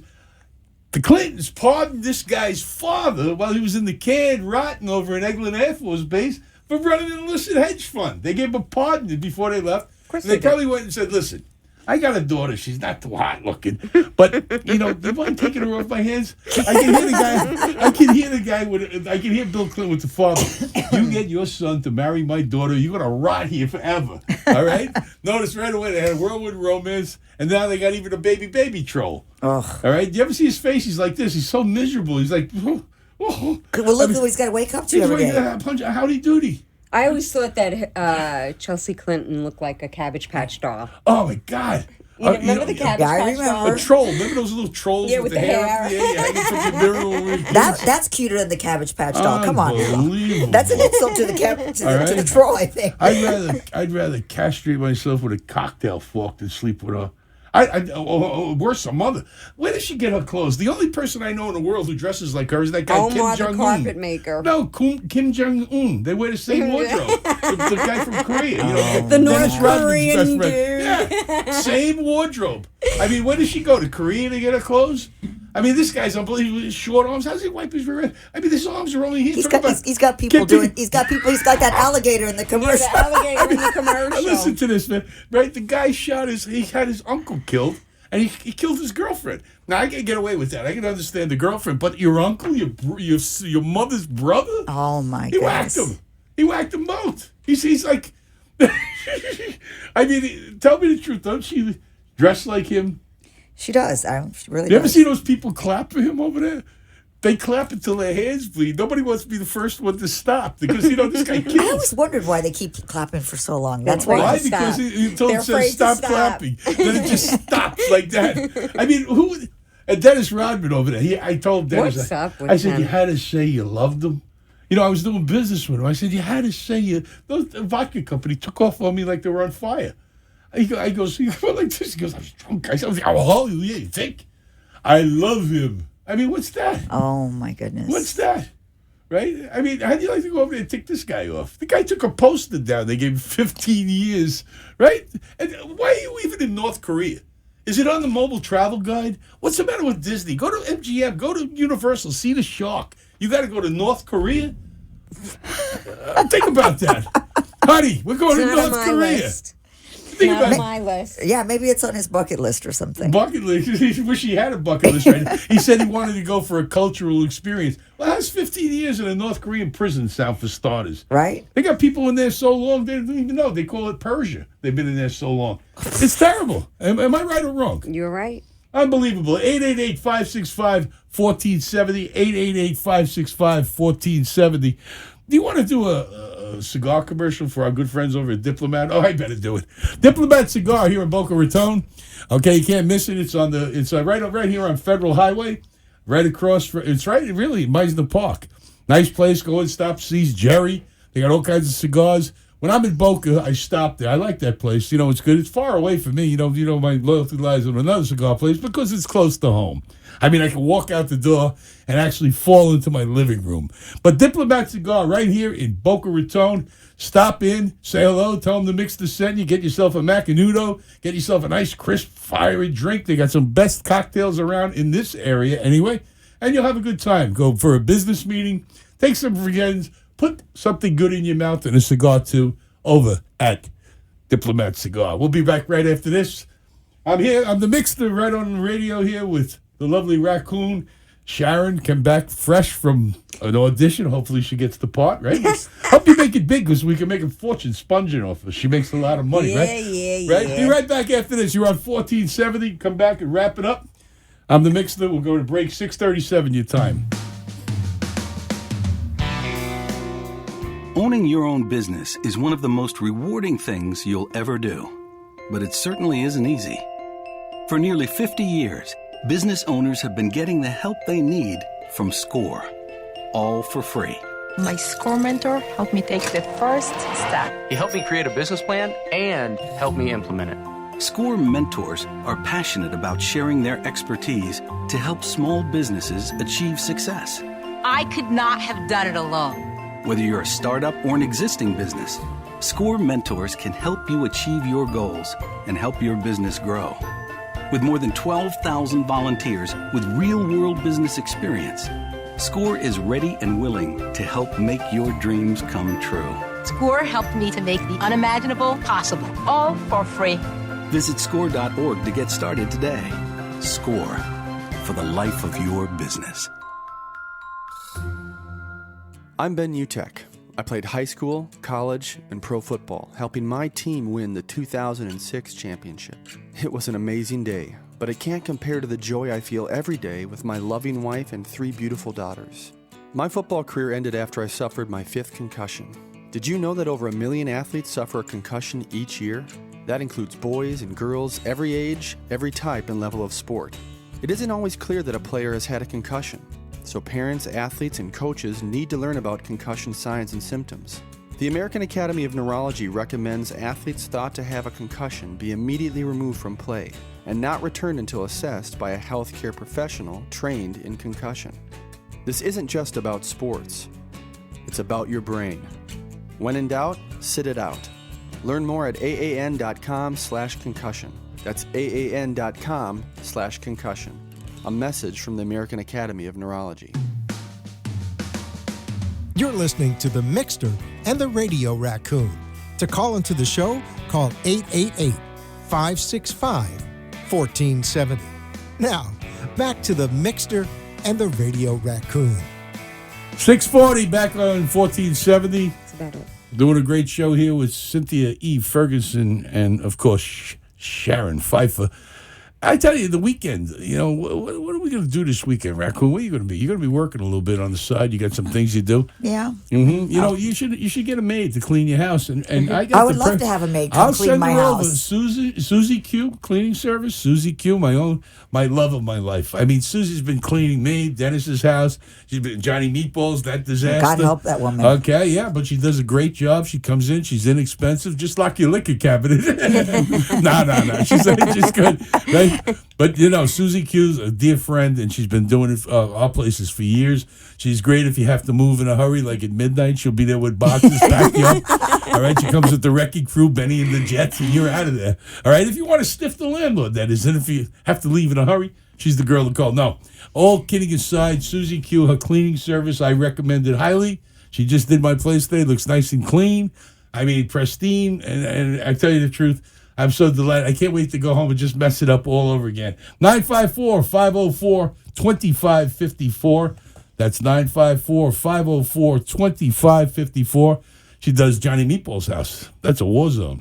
Oh. I mean, Dennis took a flop again the other night. He had a glass table. He went right through it. Are you kidding me? It had all these ships that were handmade on it. Wow. He sank the whole Navy. They're all gone. Okay, my buddy Dennis. The last time we were out, I was singing with Tony Martelli. And by the way, Tony Martelli won't be at Cigar Republic. He's over in Spain. Anyway, Dennis He's singing at a birthday party in Spain. Yeah. Remember? Wow. That's they flew him out there to sing for their party. How nice. I like him. Some big drug dealer, I bet, huh? Stop. I'm only kidding. He's really good. Oh, I love Tony. Yeah, he's a dear friend. And Dennis cracked his head and, falling off a chair over Nick. So Nick hasn't got the suit yet. No, I'm only kidding. But, it's funny because he falls a lot, because he drinks a lot. Imagine that. They go hand in hand. That'll happen. Right. I bring him back to life again. Second time this year. 2 doctors came in. They said, we're not getting a pulse. He's dead. I said, get out of the way. And she was right there. She saw it. I did. I blew his mouth, pumped his chest up. His eyes moved. They said, welcome back, buddy. I said, nobody dies around me. No, good to know. I told Mick, I said, so is he in the big cat league, 9 lives? He goes, no, he's immortal. Mm-hmm. If he ain't dead now, he ain't dying. Let me tell you. Wow. I told him that too. And I'm sick and tired of. Good that you were there. This is not the first time. This happened about 7 months ago at Meatball's house, and he was gone. That was a tough one. And I'll tell you the truth, right? When I brought him back at Meatball's house, Meatball's, God love him, he said, we're going to get blamed for this. Really, you never imagine know. that. Yeah. But no, it's a dangerous world when you drink a lot. That's why I tell everybody, do not drink. You have Uber today. It's cheap. You're a $5 cab ride from anywhere. You can actually call me and I'll pick you up. But then again, I'm drinking. So you better drive it by yourself. Yes, definitely. Did you see that Uber? We had an Uber man pull up the other day. Looked like he was 115 years old. And we thought he was going to run through the building. All right, we went outside. We thought we were going to get robbed. All of a sudden, the guy came out. He goes, I'm the Uber man. That's right. He was pretty scary looking. Yeah, you realize Uber is a $1.7 billion company just in Florida? Around the world, $37 billion. They're even in France, in Paris. Yep. I mean, where do these people come from? Who are these Uber people? Who started They're like Uber? a cult. They are. Who started Uber? Do you know? Yeah, Uber. Must have been Uber. No, named. Do you know Mr. Uber? I don't know. Well, look at the toilet Joe bowl. Uber. Oh, John Crapper. Or is he a mob guy behind all of this somehow? No, mob guy. If it was a mob guy, maybe. Nah, I doubt it. It's probably somebody named Hans Uber. There you go. Hans Uber. Hanias. Hey, I got a good one. Next time we crash a party, I introduce you as the former wife to Hans Uber. Right? She left and she's worth billions. There you go. Billions. Gets us all free drinks, invited to other parties. Right? I walk in and say, yeah, she was married to him. He made a fortune. She took him down for 12. Be like, Sammy. Oh, my goodness. Sammy. He said that. Okay. Hey, listen, I told Sammy the other day, if I win $400 million, I'd be able to go out with you. Yeah, because she's an expensive lady. No, she's not that expensive. She's getting older now. Her price is falling. She's been marked down at Kmart. Smart Shop is in our lingerie aisle. I told her pretty soon. The blue light specials. I'm talking about Sammy from Bellamy Boutique. We'll be doing a fashion show over at Shooters, I guess. I don't know after this, maybe not. But it's okay because I don't charge you anyway. Right. And I tell you, I told her, listen, just for the heck of it, Sammy, you might want to put a moo-moo section in. I mean, where people, a nice moo-moo. That probably went over real well. Oh, yeah, it did, right? No, I don't know about that. She's aces, okay? The Bella Boutique. That's a beautiful place to shop. It's right by shop. my house. I can just walk over there. I love it. Okay, beautiful boutique. It's right on Federal Highway right next to Panera Bread. I mean, that's right. Across from the, is it the Maserati dealership? No, it's a Ferrari. It's the Ferrari dealership. Yeah. Sammy's a good friend of the show, and you get a big show discount when you go over. And I recommend it highly. Guys, you don't know what to get. She's got Mimi working there. She's there. Fix you right up. I mean, shopping for a woman. I like shopping for a woman. I always did. I mean, maybe I got a feminine side of me. All right, but no, definitely not. I always go over there. I send my daughters all kinds of stuff. You can shop online. She has a nice website. You can go in there. But she does really have fair prices. No, very fair. She doesn't even have to have sales because her pricing is so fair. And she gets stuff from New York and every place else all over. She flies around. And she goes everywhere. She doesn't go to China, so the stuff you then it's real stuff. It's real Hoinas. stuff. Really. I mean, I imagine that, it's real stuff. You imagine it's real stuff? Could be knockoffs. I Or don't know. just imaginary? I don't know. What are you doing this weekend? I hate to change the subject, but I'm getting bored. I have a class tomorrow through SAG. It's acting class? An acting class. Yeah, tomorrow Excellent. down in Miami. So back down to Miami. What does that cost? What does that cost? Well, the class is actually free tomorrow. So, free, but not so much because we pay a lot to be members of SAG. What's your dues? Jinx, you owe me a Coke. We pay every 6 months. We pay, and I don't think it's a lot. It's $100 and no, that's not bad. That's not bad. Every 6 months. Mm-hmm. But to join now, that's you hard. can join. You gotta be in a part. Yeah, to join, right? You have to become eligible, and to become eligible, you have to be hired somewhere. Right. So I became eligible, and you in get sponsored 11. by that person.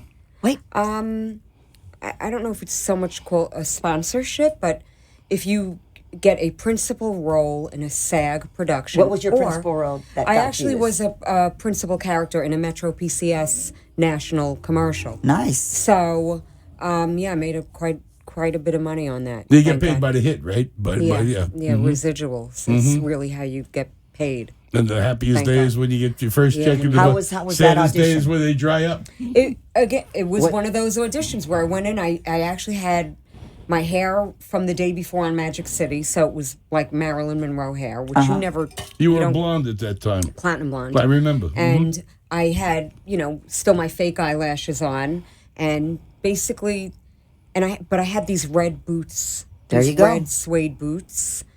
Boots get them every time. Well, no, it was a funny thing because I almost didn't wear them because I just almost didn't wear them, and then I said, I can't curse. Good luck. Good luck. To heck with it. Good luck I wore them. They turned out to be good luck boots. Still got them? That's what got it. Can because I borrow when them? Me booked too. the commercial, I need some good luck. For the fitting, they wanted to know where were the boots. See? And I was like, they're in my bag because you always bring what you wore to your audition. I'm like, they're in my bag, and they're like, you must wear the boots. Right away? You must wear the boots. I can see outside. I was like, okay. Okay.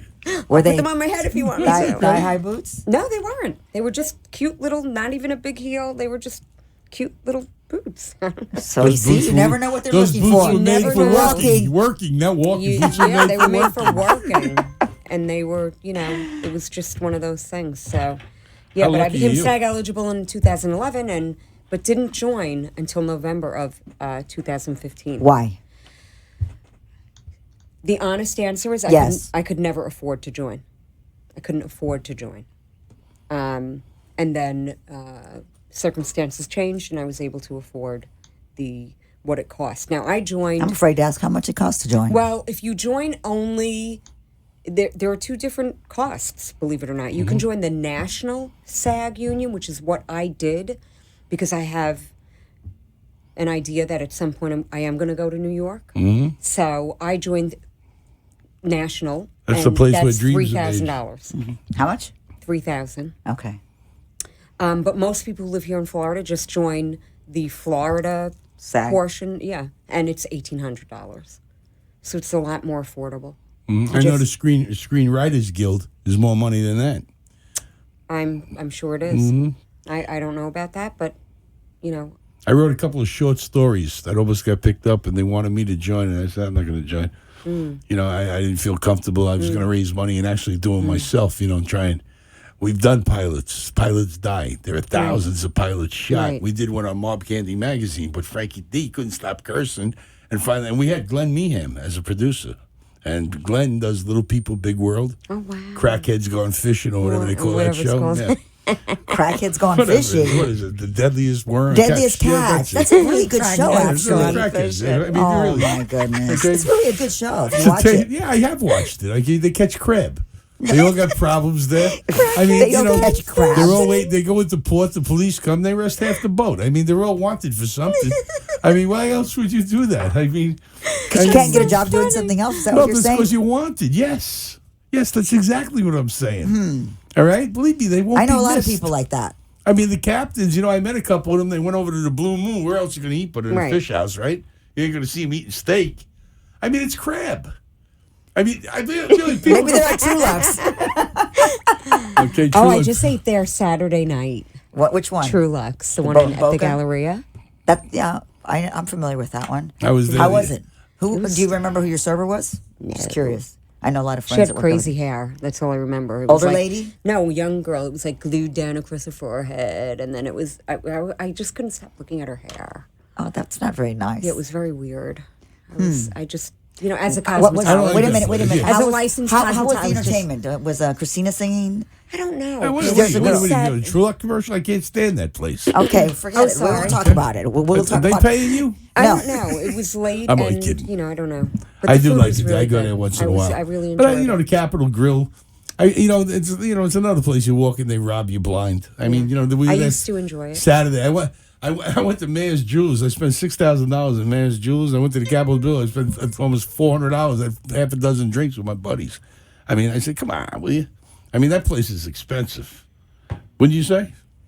I would say so. Yes. I mean, to me, I say, it's insane. I used to hang out there with Scott Rothstein, the guy who took down the Mini Madoff. He was there all the time. I went to the same high school as him. Really? Yeah, he was, I think, a senior when I was a freshman, yeah, we went to the same high school. Mm-hmm. And he was weird back then. I was just going to say, was he a jerk back He's then? always Because been a he's a weirdo. jerk. Yeah. Everybody knows the story. What happened to me at the Riverside Hotel with him? When I got divorced. And his wife I used to lived be a there for bartender year. at Blue Martini. Really? Yeah, when she was, I knew her when she was still slinging his drinks. ex-wife. His ex-wife, whatever she is. She dumped him in a New York second after she did 2.5 years inside. That's it. And she hid the jewelry. It wasn't hers to I hide. hid the jewelry too. Yeah, she didn't want to give up nothing. I'd be hiding that jewelry. Yeah, I would too, but you got to do it. You don't sell it to some I'd be jeweler who gives stashing you that up. jewelry. And what you do is you pick the diamond out. And you're walking down the street. No, I'd be calling Bob the jeweler ASAP. What you do Bob! is you make sure you're in front of 25 priests and you go, oh my God, a diamond. That's how you find it. Really, it's the truth. I mean, but that was a terrible situation over there. A lot of people, one guy killed himself, one of his law partners. But, he took down billions of dollars. He was a nasty son of a gun. I didn't like him. I almost gave him a lump on his head at the Riverside Hotel.